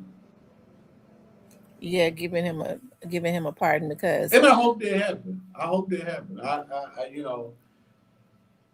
Because there's no way to live for nobody. I ain't. My best case scenario would be that they both change their life, and Donald J. Trump pardon him. Well, I think Dirk has a lot to worry about, because even after if he beats this situation in California, I think he's got something waiting for him. Yeah, he's got another case, but as far as the cases themselves, they're not coming home. And they keep superseding on Dirk. They're making sure they get him for something. They did. And then the judge is making them deal with this situation first.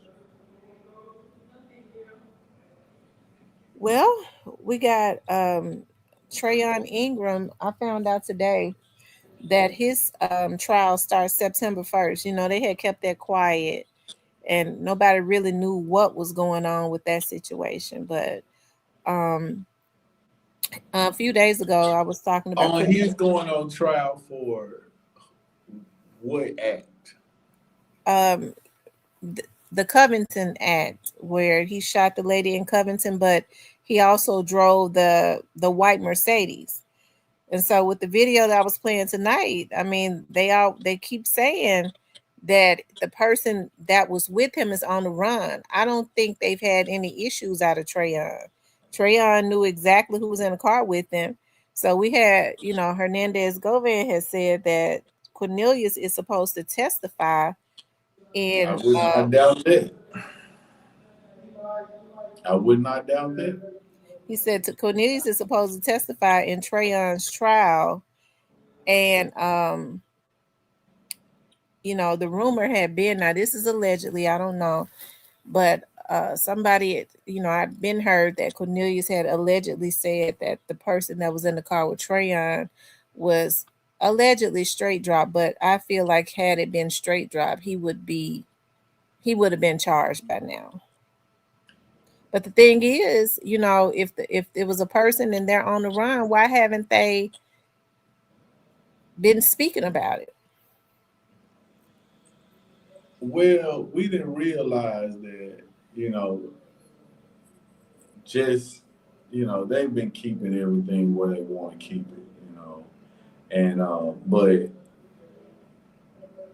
it's so crazy because when I told this story, or when, because I automatically knew what happened. Nobody called me and said, hey, this was it, and this is why they was in Covington. And this is as soon as I heard the name, Darnisha,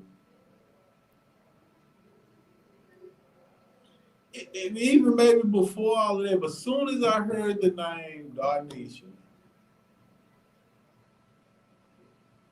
I knew exactly what had went on with the entire situation. So never believe that somebody called me and told me this or told me that, or I got this theory because I looked at this video. See, that's what a lot of you seeing a lot of podcasters do at this point anyway.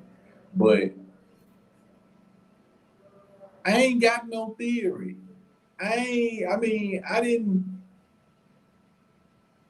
really know these people. I really know what this all about. I really know how this happened. Darnisha Now, let me say personally. this. Yeah, let me say this. Now, the cast of characters, and if you would have told me this story, any number of years back, I was like, what? I'd be like, what? That's really going to happen? But I know exactly who Darnisha was. I've been over there when Gotti first met that girl. And he met Jamie, his children's mother, not long after. And so I'm not doing no, what I got the cap about. I don't give a shit about none of this or none of these people to that degree, but I just know them. And I already knew when they jumped out on that car and that girl was in that car, I'm like, this nigga her, bro. You think they was trying to take the girl out? She got hit 16 times and she got airlifted, and nobody said nothing about that. We ain't Sure didn't. It's wild.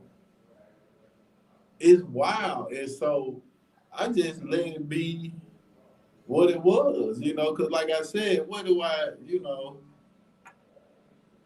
Why would he want to do that? I mean, why would somebody want to do that too? Why would he want to do that to because her? Darnisha was the girl. Was what girl? Play with your bitch, young dog. Oh wow, I didn't know that. Yeah, see, when it all started, and I knew this 2-3 years ago when people was on air and saying, well, it is this, and old ass different people with it ain't about this. Bro. Okay. All right. That's why when I heard it all and I put it all together, I was like, this is gonna be a movie at the end. This is somebody gonna make a movie about this. When they find out that Darnisha was the baby mama up in the hotel for 3 weeks, whatever Dog said. When they figured out the same niggas that was shooting in her car and that gun and all this connected to Dolph and Trayon had the gun, when they figure all this out, I'm talking about this like 3 years ago, 2 years ago. I'm like, somebody gonna make a movie out of this shit. When they figure out this really what this about.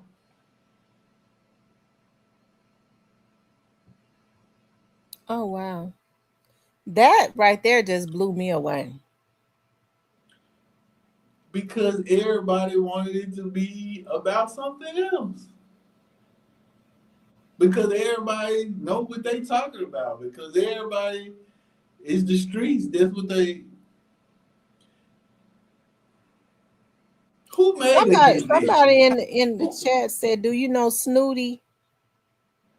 I fuck with Snooty was my guy. When Lil Larry found Snooty, Lil Larry found Snooty with the Yayo song.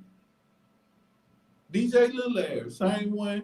He was the first one to really, talk some sense into Moneybag and said, "There was Lil Larry. I ain't gonna take no credit away from him." I fuck with Lil Larry. And yeah, he the one found Snoopy, but he was always he going with the move. He going with what got it moved. From the first time Gotti paid him to play a record, he was going with. I knew he was gonna go with the move. He had a little drug habit too, so we were out. He was young. Now, I'm not gonna hold you on there, but I guess I'm still in shock about what you was talking about prior to that, because I guess for me, and this is just me, but I ain't out in the street. I'm just having a hard time dealing with somebody would have somebody to hit up a girl 16 times that they was with. Yeah. Your life has a price. Somebody made that list of hit list that they, and she was on it and whoever else was on it. But there is a price. In Memphis, Tennessee, there is a price. I'm sorry to tell you. And no one is exempt. Nobody. They love bullies. They love niggas think they tough. They don't even, if you ain't act like you tough, they probably leave you alone. They probably leave you alone, man. And for real. That's why me just being respectful and just real with niggas, it got me so far. I'm still here today. You feel what I'm saying? But that don't mean I'm going for anything and, we ain't gonna do, it ain't gonna go where it's gonna go. But when it's a misunderstanding that can be diffused, hey man. Because otherwise, ain't nothing but some blood gonna get spilled by this money and about this shit, about this dope. So, we ain't gotta do that. Mm-hmm. And so, you ain't trying to bully and you ain't trying to be the tough guy because that's who they want. That's who niggas want. You feel me? That's who they want. That's who they want. And it's always been like that in Memphis. But in this case, it was the money. It was the money. And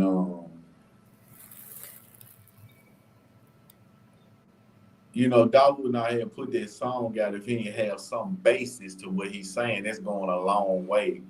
And missed calls on the single cover, Yo Gotti Baby Mama, and all this on the single cover. And so he knows who is he talking about? See, and I couldn't figure that out for years. I was like, what? For like the first, I ain't gonna say years, but Like the first season, I was like, who is this nigga? Because I know Jamie personally, and she is a woman of integrity. And so I'm like, she ain't did that. You feel what I'm saying? But he was talking about Darnisha. Oh wow. And somebody had came and told him the story. Somebody told him the story, what happened back in the day. And he got there and he got introduced to her. And I'm sure gave her some money and, looked out, whatever. But you got him publicly tweeting her and her publicly tweeting him and her publicly tweeting Gotti at the same time. So everybody know each other. At least we made it that far. You feel what I'm saying? So which I know this anyway because I know it. But I'm just saying for the sake of argument. You feel what I'm saying? Mm-hmm. But it went too far with it. I would not. You know, to give you a different perspective of it, um, women, they have a hand in this also. They're being spiteful, and they want to go be seen with the nigga that after y'all broke up or after y'all ain't dealing with each other, they want to go be seen with a nigga that you don't like or that you got a problem with or that you know what I'm saying? This is nothing new. And she get your attention, get back in your face by doing it. This is common stuff black women do. I don't know about other races. I ain't dated a lot of other races. But this is common. And so she was playing her hand. And Dolph turned around and played his. But he played it through a song with a video, a parody, and this kicked it off, man. This kicked it off. And he couldn't have been talking about nobody but Darnisha when you think about it. See what I'm saying? Mm-hmm. So So does Gotti supposedly have a child with this lady? suppose Hmm. I do remember when she got pregnant on the child in question. I remember we were together. Yeah, we was around each other every day. When the word came out back to Fraser that the girl in Covington was pregnant, yes, I was around. Oh wow.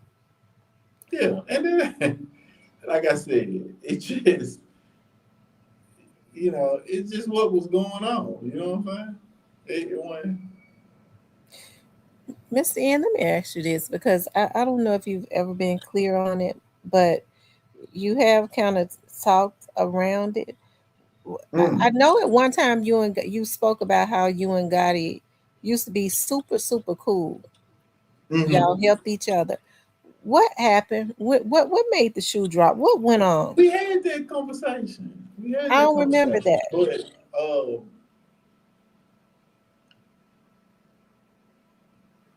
I could have went along with some things, but I probably would have ended up in the same seat Black Youngster here right now. You know? So he wanted you to be a send out, you think? Not like that. Well, who the hell knows with Mario, me? You feel what I'm saying? What the hell? At what point you will become the sacrifice? You feel what I'm saying? But I'm just saying, certain shit I just wasn't going for. And using a nigga a certain way, it wasn't worth no, like, even to this day, like, ain't no amount of money gonna put me in no situation. You feel what I'm saying? And Mm-hmm. I could get the girl without the money, first of all. Then I got the money. So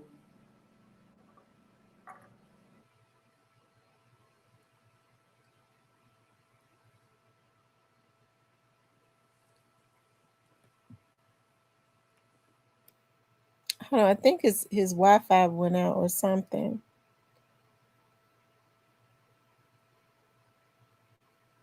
He'll come back up. Yeah, sorry about Okay, that. he's back. Yeah, so Did he ever try to sign you? no, because he knew I wouldn't do that, but he did put Juke up to it. Yeah.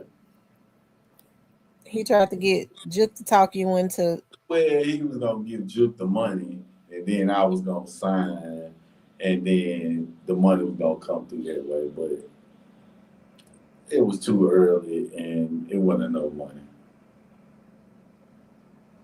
Mm-hmm. Yeah. Well, and the reason I asked you that because when I hear the more we do interviews, the more I get the opportunity to see you. You spend quite a bit of time with him. Probably well over a decade.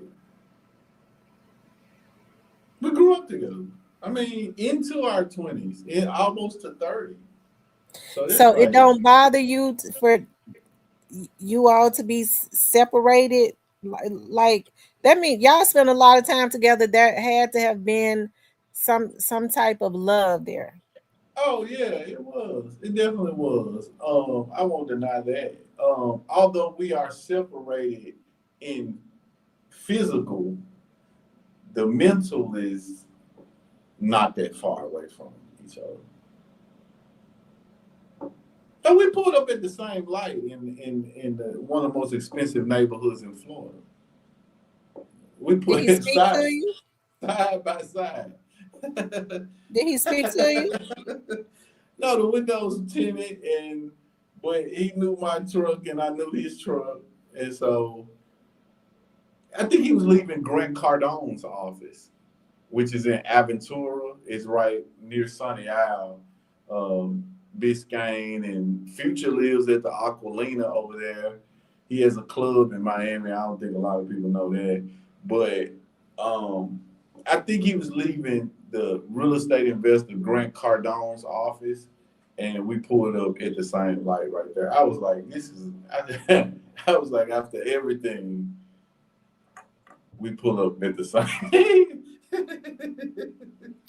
So with you spending as much time with him as you did, because y'all basically grew up together, do you think that do you think that he and Juke were just alike or they were different? Oh no, you know, the streets had to be left alone at a point, and we agreed on that, and it got to a point that it was Memphis. We were cool on Memphis itself to come visit the family and maybe go out and hang out. But I think in our late 20s, it was like we didn't want to. Because Juke stayed in my house. Juke came to my house in Alpharetta and in Georgia, and so we were still hanging, but we just would. We were outside of Memphis at that point. It was too it was dangerous. It was dangerous, and we wanted to go see how far we could make it with certain things, including music. Hmm. So do you think if you had still been in his life, you could have, because you seem very intelligent, you, It, you you think know, you could have intervened on a lot of stuff do you think you could have stopped a lot of stuff, like a lot of this sending out and all it of just that? would have been a lot better for everybody. And but you got I ain't hanging out to be cool because we grown. You feel what I'm saying? Hmm. You know what I'm saying? So I know he don't pay people.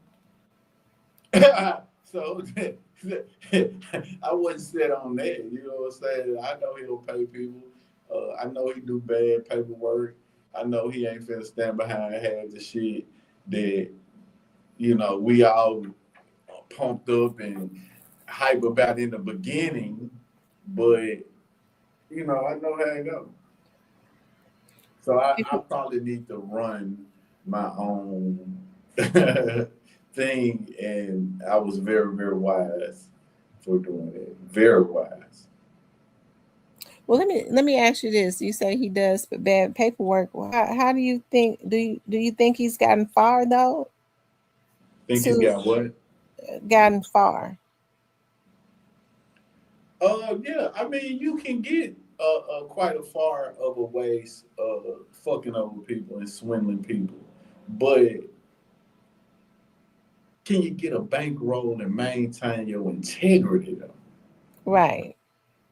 Can you get a bankroll and still be loved and respected in certain circles Right. And and even by your peers? and let me clarify that when I said he's gotten far, I see what you mean now when you said he do bad paperwork. Because I was thinking in terms when you said that he was signing bad deals for himself, but I see what you're saying now, bad paperwork as it relates to messing over other people. Yeah, I mean that's not a maybe. It's not something we think because he had a lawsuit with Young Fletcher for $5 million that triggered an IRS audit.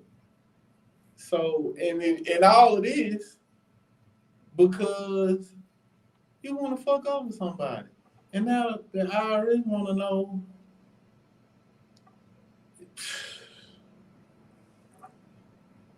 That's what I'm talking about. Those kind of trolls. You don't need those kind of trolls. Then you got to go down there and fake lose $500,000, all of that at the fucking blackjack table on camera, so you can get a write off because you can just got yourself in a bunch of shit by doing the wrong thing. You see what I'm saying? Mr. N, you get ready to start tickling me when you start doing that now.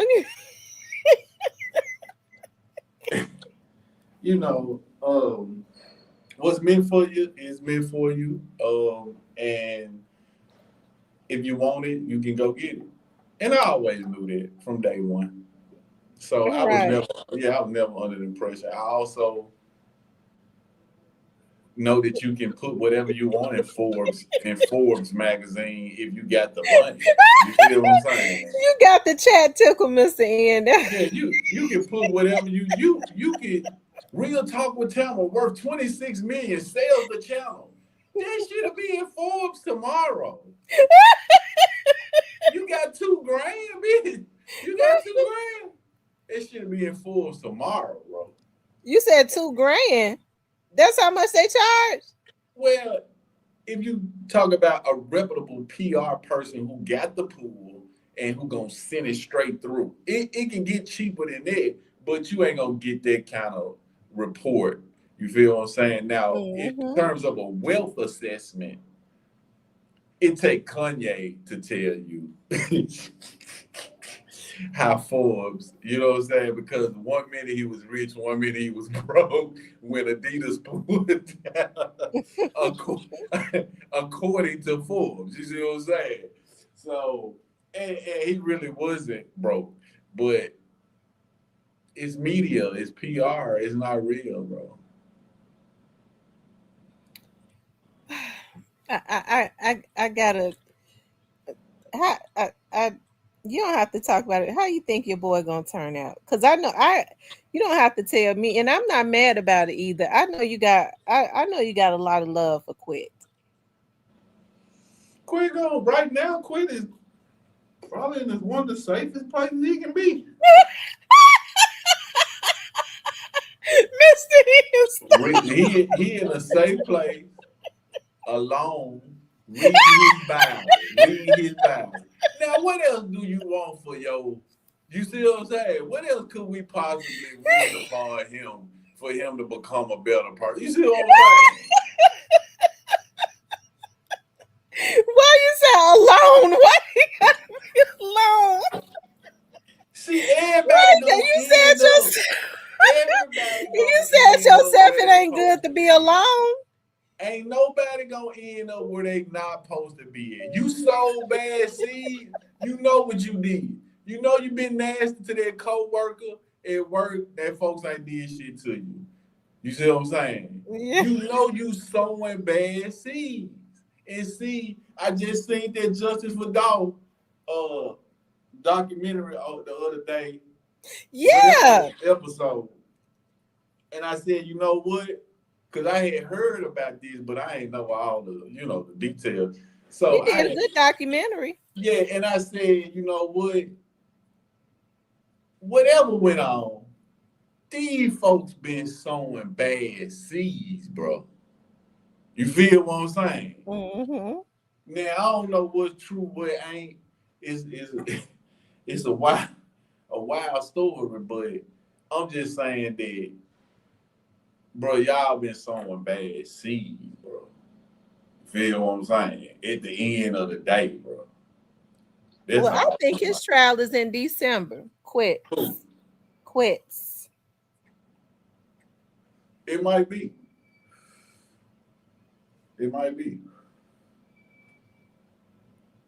But he somewhere reading his Bible by himself. Everybody gonna end up where they supposed to end up in. Ain't nobody gonna be nowhere they ain't supposed to be. Well, that's true. He probably needs to plead. That's probably what he needs to do. Ain't nobody gonna the cell locked. He in mint condition, like a basketball card, like a baseball card. He in motherfucking mint because he encased. You feel what I'm saying? And so, and he won't be there.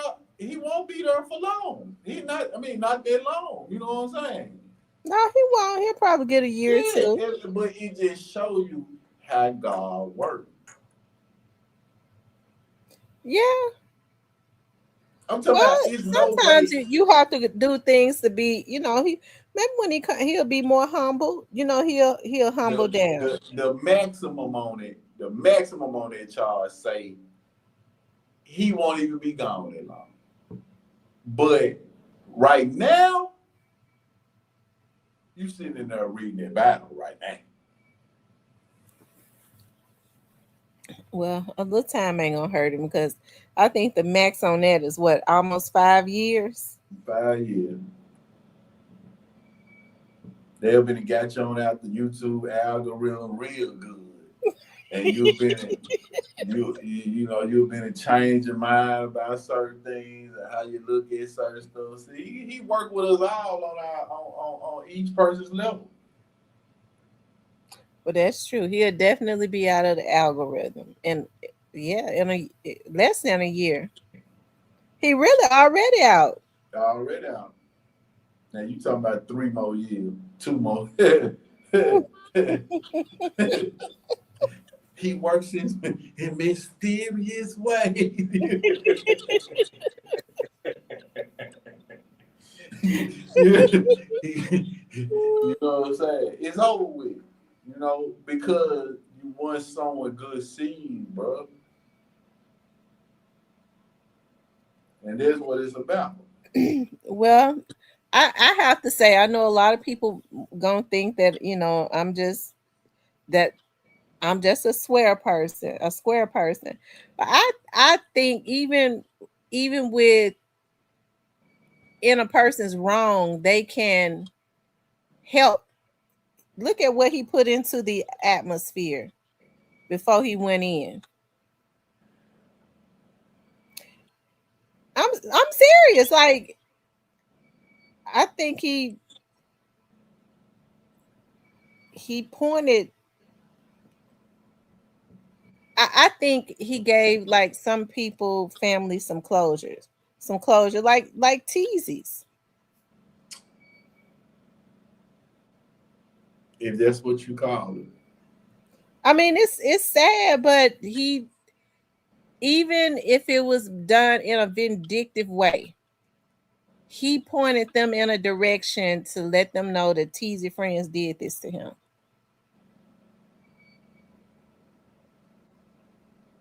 I'm not gonna comment on that because that was coded when he said that. You say it was co-written? It was coded. Um, It was coded. On the one hand, he was telling the truth. On the other hand, you're not telling it all.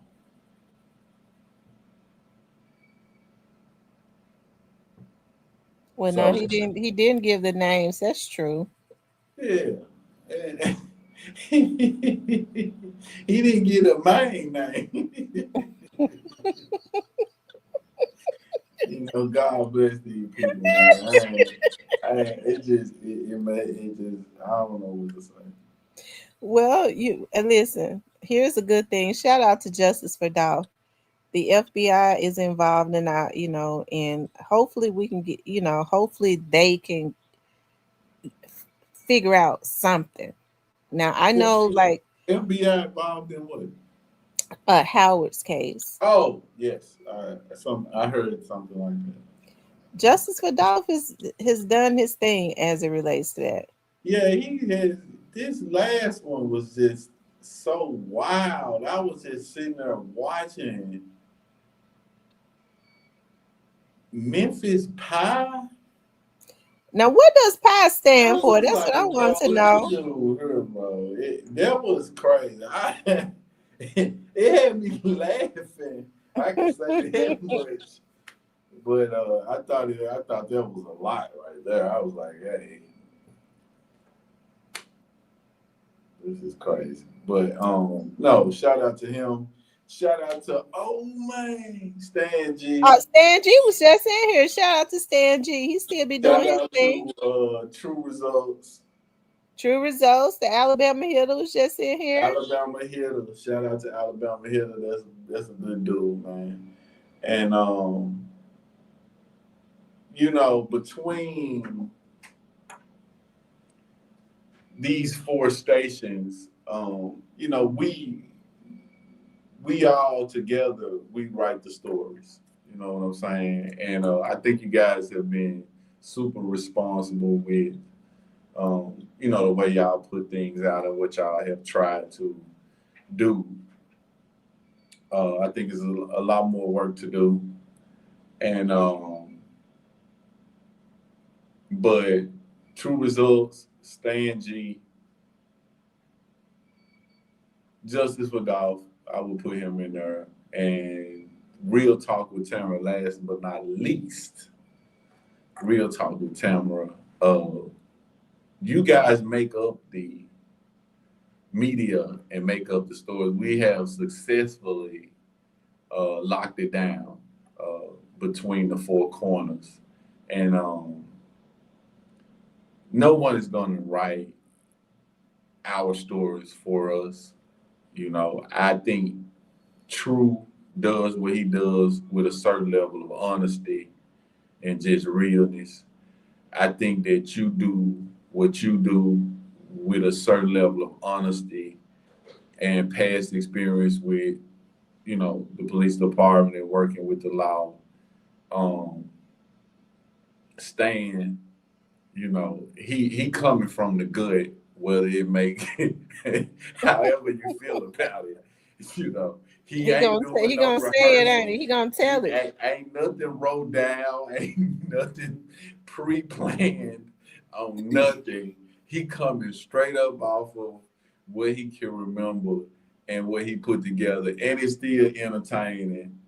And he sound like Macho Man Randy Savage now to me. It's like my ear done changed around. Oh man, I be like, this nigga sound like Macho Man. And I think Dolph has Justice for Dolph has touched on some important stories. Although no one can tell the whole story.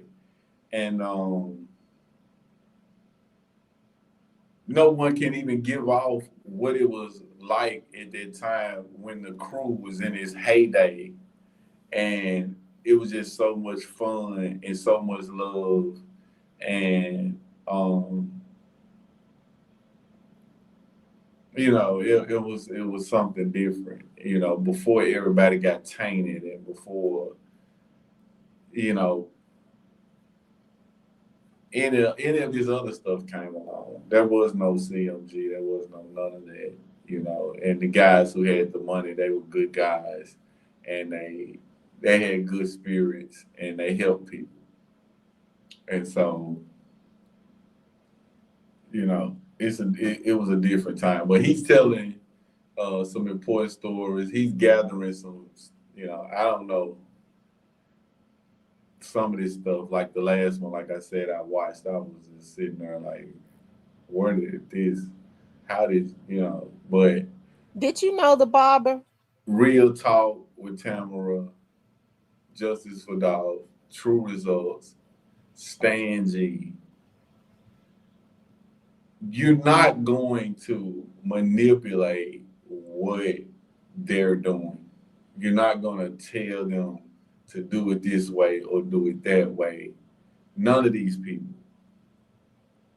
And so this is going out to everybody think they're going to boo or scare somebody into telling a story their way or to go tear down some regular guy that you're having issues with or go put somebody, you know, put a mother of 2 or 3 that's doing the best she can to go put her on blast.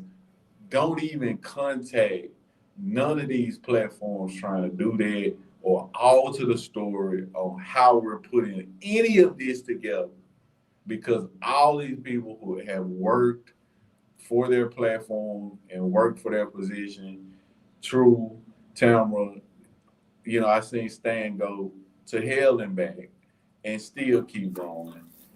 And so it is what it is. We not supporting none of these bad energy, none of these CMG. You got a flyer or anything on your story. We ain't, God bless you. You feel what I'm saying? Because we ain't representing or fucking with any of it. It's over in terms of these YouTube channels because we can't keep pushing hate in the city. And so far, all we seen from these niggas and everybody affiliated and everybody up under these folks is death, and incarceration mainly. And they go from Justice Johnson to Big Juke to Young Dolph to Anita Wilson to Trayon Ingram. We ain't seen nothing but death and incarceration. Bruh, don't contact none of these channels if you got any affiliation with any of these shit, talking about no CMG or any of this shit, bro, because it's not going up, bro. And there's a public service announcement, bro, from you see me right here. You looking at me right here, bro. We have to create change. And we have to try to convince these young dudes that, you know, and what's been done so far with that whole imprint and, you know, even this, you know, people who went to jail who was riding for PRE and,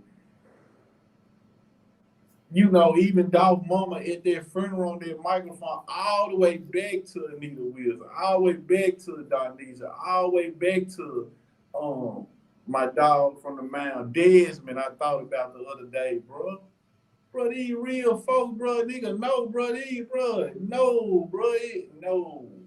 If you got any of this shit on your social media or any of that, bro, don't worry about us, bro. Contact Wiki, contact somebody that's gonna put you out there, bro, because we not fucking with you, bro. Yeah, that's what that's my official statement. Amen. Let me ask you this, Mr. Ian, because I ain't gonna try to keep you on here all night.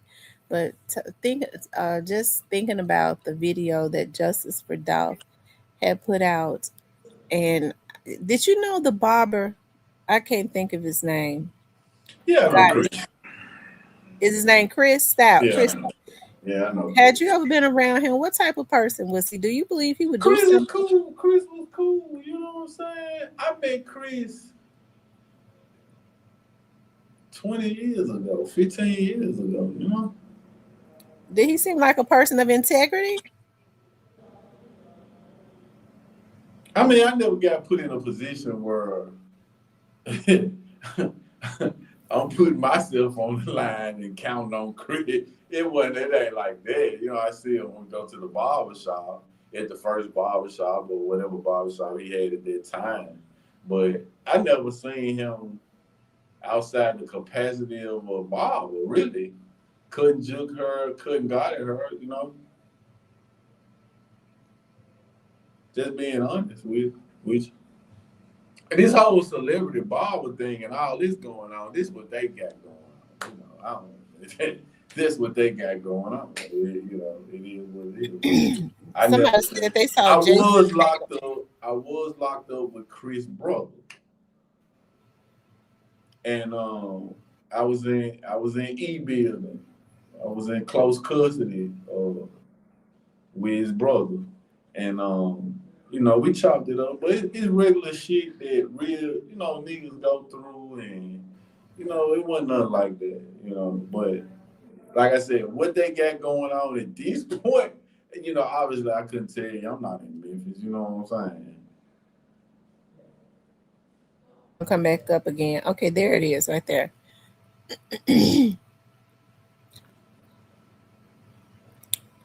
Do you think that he's gonna be okay? We don't want nothing to happen to Chris. I mean, God bless everybody. You feel what I'm saying? That's the case right there. But I'm not anybody who with any of this shit that's around. First of all, niggas ain't got nothing for 20 something years of bullshit around the country with God in his charades. You feel what I'm saying? And we can see that in how many of them own businesses, basic businesses, roofing companies, rehabbing companies, restaurants, or a pressure washing services. We can go down the list and see after all of that was done, how many of them own small, viable businesses. And that's not what's going on. That's not what happened. That's not the status of what, you know what I'm saying. I'm saying that without talking about anybody. I ain't trying to, you know, I can go ham on you niggas because I don't give a fuck about you. You know what I'm saying? But just in the, you know, it's just keeping it all in the road. Ask yourself how many of them own small, viable businesses. Shane, yeah, who was there very, very early, and y'all, nobody probably never heard of Shane, but he's a great businessman, and he has a great business, and he broke away from them very, very, very early. And I promise you, he probably got more going for himself and more money than all of them put together, other than, you know, outside of God and all of that right there, or being an artist. You know what I'm saying? But a lot of it wasn't just me. Shane is another example of, bro, niggas not going for that shit, bro. We not going for it. We young niggas and we weren't going for it. We like, nah, we better go ahead and figure something else out. You feel what I'm saying? like we know this nigga. You feel what I'm saying? So that's how it was, yeah. Well, I the only thing I'll say about that is I hope that it's not true. You know, I hope he wouldn't steal from his friend's mother. You know, it's a question. It raises a question. It raises a question I mean, what's going on where you get access to somebody's money physically put up in a safe or in a house or wherever? Like what? You didn't break in. I mean, I don't know what these people at this point in the game. Frazier, Gundy, uh, Tammy, everybody said this actually happened. So half of Frazier that close with they said this actually happened. So it ain't like ain't nobody saying it ain't happened, but that's wild. That's wild. That's all I got to say about that. That's wild. That's wild. And who knows? Who knows? Well, somebody actually told me this is what happened. That it had happened before, and Gotti is a fan of the show, so when he hear this, I know he gonna know that somebody told me this. That what actually happened, what happened was that it had happened before, and Yo Gotti thought that it was a security guy, so he fired the security guy. He fired the security guy with just randomly without telling them why, right? Just fired him. And they put a camera in the house. Ah, okay. That makes sense. That makes sense. But when you ain't feed niggas for 10 years, I mean, what do you expect?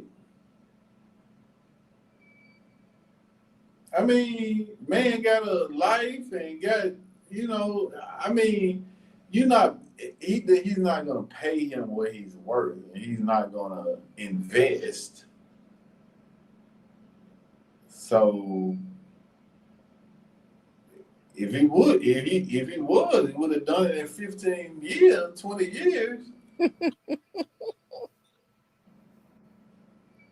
So I don't know what we doing after that. After we know you not rocking with a nigga like that. I don't know what we. But like I said, a lot of people ended up on the wrong side of things from a financial standpoint, making sacrifices for dude. I'm telling you the truth. What is it going to take for our city to get better as far as like the producers and the artists? First of all, because one person can't just make all the money and like crumb all the other people. Why is that mentality so But prevalent it's in not our like city? that. It's not like that anymore. The only thing that he has and that I have over the situations now is the information on how it actually works. And it took me much longer because, I didn't get into, record deals where another label had to buy me out and, um, you know, I signed with a company that, I didn't know what it was they was doing, but once I got signed to them, I figured out what was going on, and so it took a lot.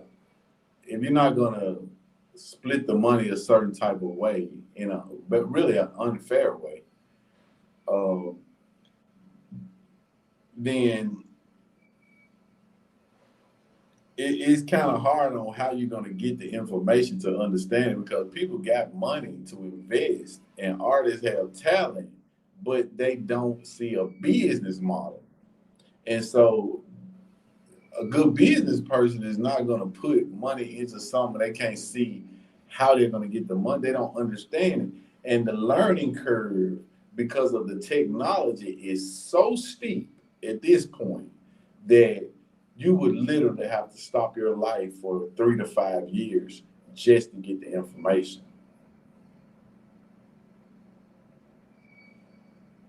There's a lot of mechanisms inside of this phone and on these platforms, and you really have to understand and make sense of it.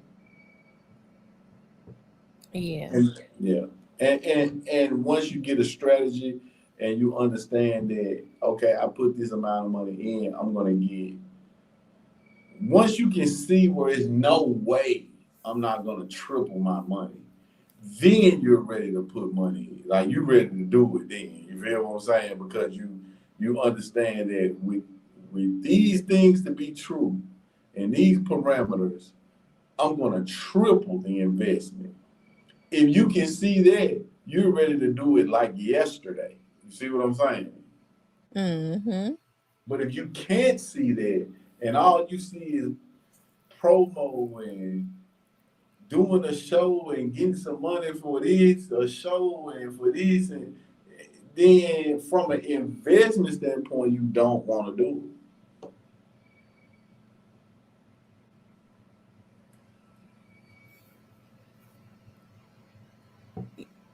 You there, Ian? it. I'm here. Can you hear me? Okay, I can hear you now. Okay, I'm getting ready to see what take a couple questions from the audience. Yeah, on my way. On my Yeah, way out here. they said it was on Justice for Dog channel. Jason was a rookie in the video. I think he has another barber now.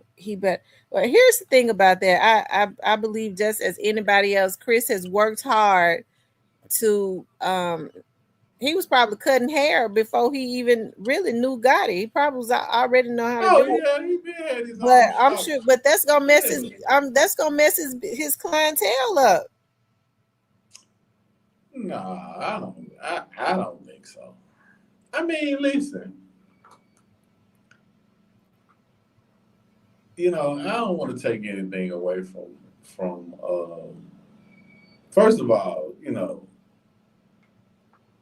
the economy is where it is. You know what I'm saying at this point in time, and it's just different for barbers right now.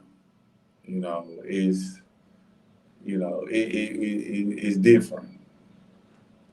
Some barbers may do very very well. Some, and it's not just with barbers; it's the restaurants. They're closing restaurants that's been in Memphis for 50 years. You Yeah, know this; it's making the news. yeah. It's not businesses, period. But when you talk about a haircut for 50 or 60, a lot of people simply can't do that as often. Let me say that. Because we know y'all big money and niggas out there watching. But they can't do that as often. And especially when they have children, you know, uh, Walmart, gas, you know what I'm saying? Like real shit going on. You feel what I'm saying? So that ain't gonna be going on like that. And restaurants are closing, businesses are closing, uh, barbershops are empty. A lot of them. I'm not saying everybody. I know y'all big shit popping. But a lot of barbers are involved in other businesses. Let me say that as well. They're businessmen in other areas, so they know how to swim. But businesses on that level is suffering, and I wouldn't say that it had anything to do with, I don't know. Who knows? It may be the topic everybody want to come to the shop and talk about now. I'm gonna get my hair cut. I'm finna ask this nigga what's really going on. So he might make more money. You never know. You feel what I'm saying? You But might. yeah, generally, uh, it's taken a huge dip, and it has taken a huge dip in the past 18 months. The barber industry is taking a real severe beating. You know. Mm-hmm. Oh, Mr. Ian, I've had you on here. Let's see, about an hour and a half now. I Yeah, that's really long enough. appreciate. I'm about to go get me something to eat. I'm about to go chill out for the rest of Well, I appreciate you coming on as always. You the day. always, you say a lot without saying a lot, and without, you don't have to. You say enough. I'll say that you say enough, and we really appreciate you coming on. Being a y'all do know Mr. Ian he's no longer living in Memphis, but he is a Memphis. Do you ever see yourself moving back home? I was just in Memphis. Like I said, I went over Just Born House. I walked to Just Born House. I know I'm gonna say that. But where you no, live? you know I'm somewhere safe as hell. I'm in Florida. I'm in Miami, but I also have I got spots like a dog. You know, I got spots all over. But But you I'm in wouldn't want to Memphis. live at home anymore? In Memphis, Yeah. live. Yeah. And it's not, the reason I wouldn't live in Memphis is because the amount of electricity I need. I need to be plugged to watts. I need to be, I'm trying to be high energy. And so you can't be out and, you got to watch your ass to some degree around there. You feel what I'm saying? And I like being out all the time and getting up at 2 o'clock in the morning and going to the store and ain't shit going on. And I didn't got accustomed to just a level of freedom that Memphis just it can't give me because it's too dangerous. You know what I'm saying? Miami don't have no issues. You don't have issues there? I give you an idea. Your chances of being a victim of a violent crime in, let's say, Fort Lauderdale, where I'm at, is 1 in 1,045. Your chances of being a victim of a violent crime in Memphis is 1 in 43. Mm-hmm. Your chances of being a victim of a violent crime after 10 p.m. in Memphis is 1 in 25. You're not gonna live there 5 years and ain't shit gonna happen to you. they gonna knock your window out and take you for something. I mean, it's just part of the game. You feel what I'm saying? And so, I just been grown accustomed to, being out. It's really about going out. Because if 35, 40, 50 even, hey man, you ain't dead, man. You know what I'm saying? Like you still trying to go out and have a drink and not go to the same places all the time, and you trying to still be exploring and out on patios and dipping in this spot, driving across town. You remember when we was young, we used to drive across town half drunk, going to the next spot. Then you would go into a restaurant, a Crystal, at 2 o'clock in the morning, and you could order food, and it wasn't dangerous. You remember that? Yeah. Going IHOP and just being there to 4 to the Now you next have to worry liquor about the joint. workers Yeah, whooping your ass. I have some on closed Perkins. down. Yeah, remember the IHOP on Perkins. We used to like that shit still going on. Like we still kicking it like dead, bro. You feel what I'm saying? I gotta be somewhere where that never ended. You know what Yeah. I'm saying? Yeah, like I'd be out in a hot car at 2, 3 o'clock in the morning, and it felt like I'm talking about when I was in Memphis. It felt like the world was at my feet. You know what I'm saying? It wasn't dangerous. Like you might pull up at the next light. My nephew, he was in Whitehaven one night, and I guess they was staring off at the next car, and he was, I don't know, but they shot through the back of his window, his rear view window. He was in 11th grade when they had 12th grade, just started driving. And just off a look,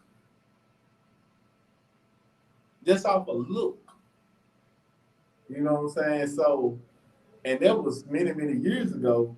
These days, who knows, but on a consistent basis, being able to be out spot to spot, dancing, hanging, standing out, being out. You can't like we used to be able to pull up somewhere and not have to get back to our car and stand out there for a second, see somebody we know, talk for 20, 30 minutes. You remember that?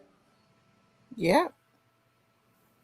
You think I'm gonna get up that level of freedom?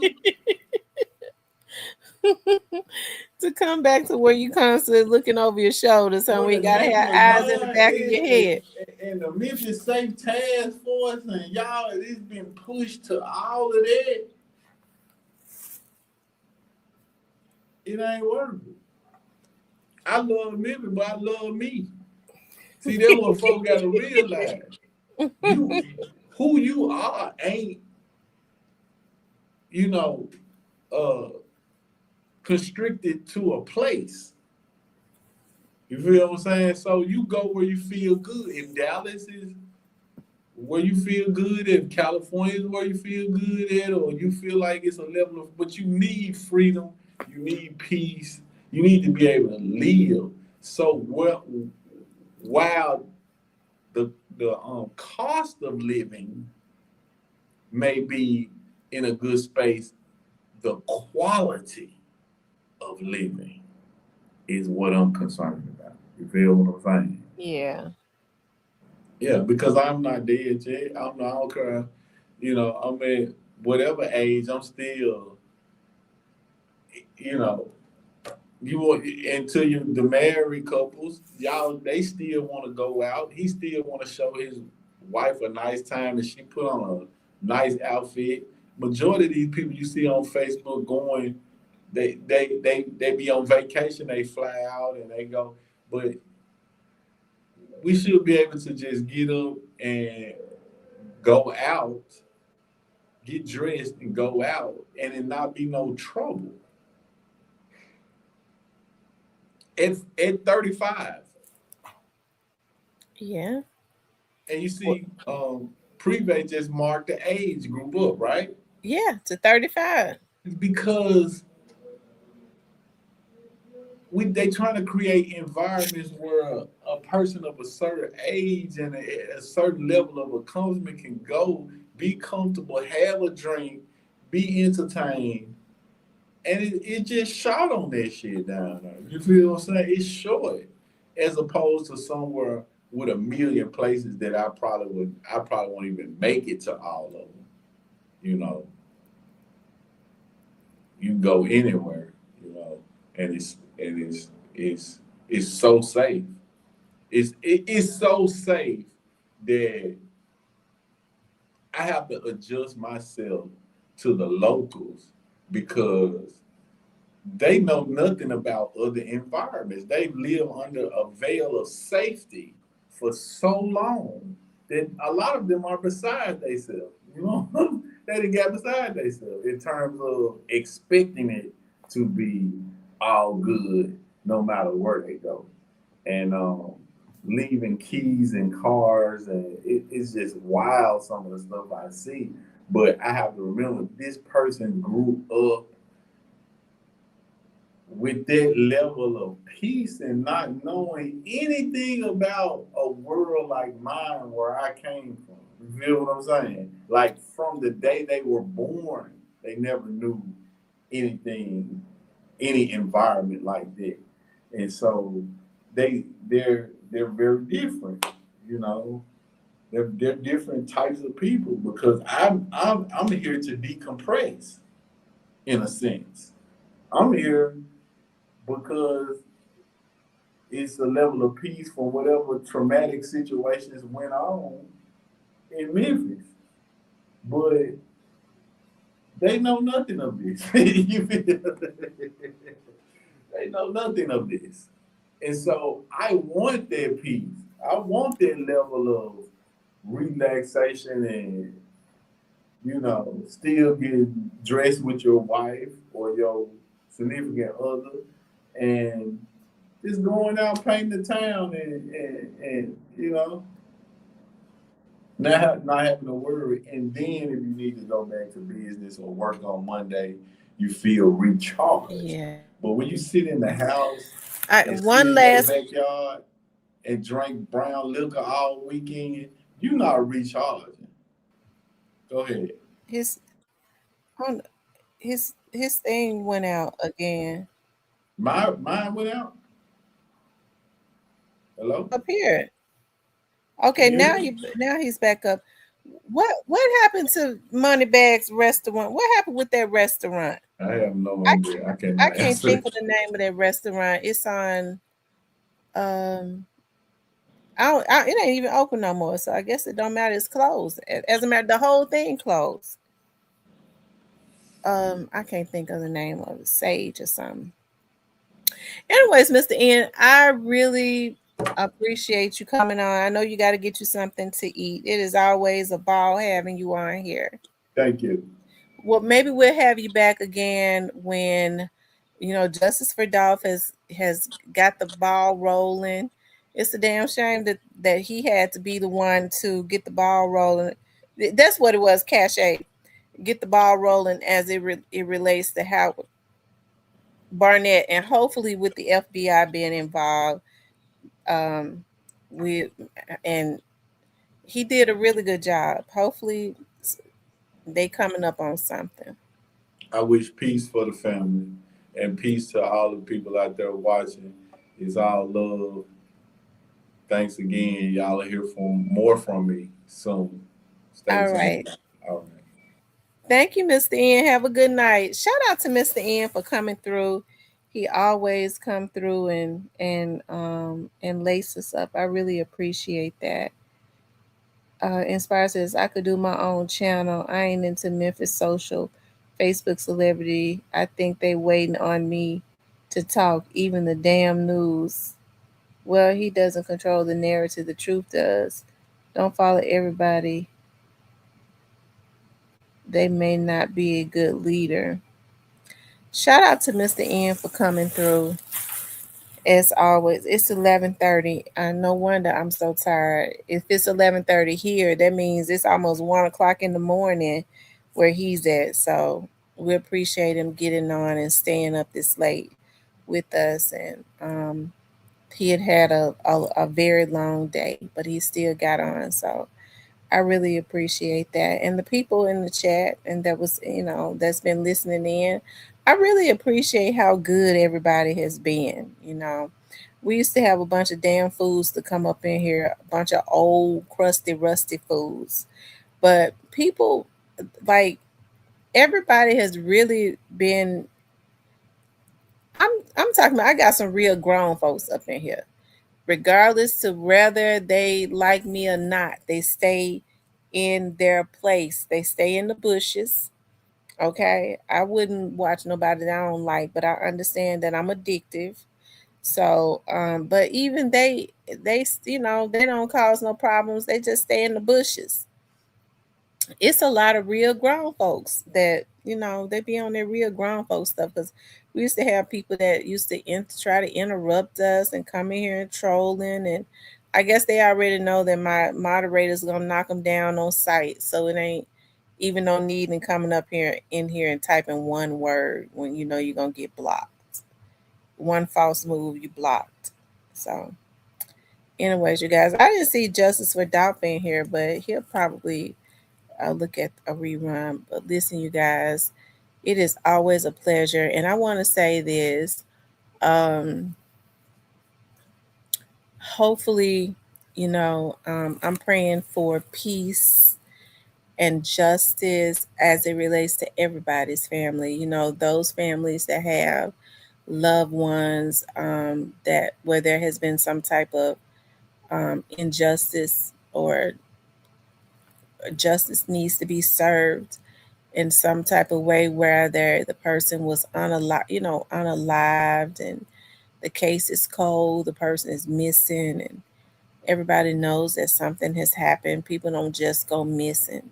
People make them go missing, or if there's somebody has been wrongly incarcerated, we just pray for justice for all of those people. And I pray for you all to come into agreement with me on there being some type of justice that will reverse whatever results that we're seeing now, for God to reverse that. Okay. Anyways, you guys, I appreciate you all getting on. I want you all to please like, share, and subscribe. Y'all hit the like button. We only got like 80 something likes, and we had 160 people in here at one time, and we only had 80 likes. That means half of the people did not hit the like button. So at least get me up to 100 likes, you guys. So before y'all get off, y'all run the likes up, because the likes have to keep the video in the algorithm. Run the likes up for me. Let's see how many we got now. We got 90, y'all. I need run the likes up for me. Run the likes up before y'all get off. Y'all hit the like button. I never understood that people come in and listen, but they don't want to hit the like button. That ain't cool.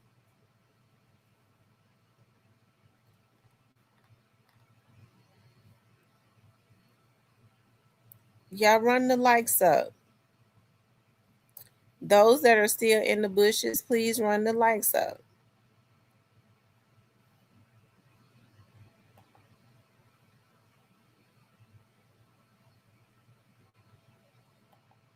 Let's see how many we got now.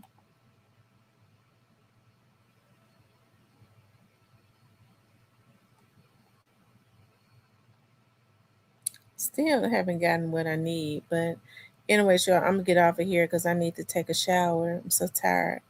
I want you all to please like, share, and subscribe. If you want to support the channel, you can hit up the Cash App or the Super Thanks. Yeah, it has been an absolute pleasure. I love you all. Sleep peacefully tonight. And for those of you all that got to work, I pray for traveling grace tomorrow to and fro. In the name of Jesus. I love you all. Have a good night.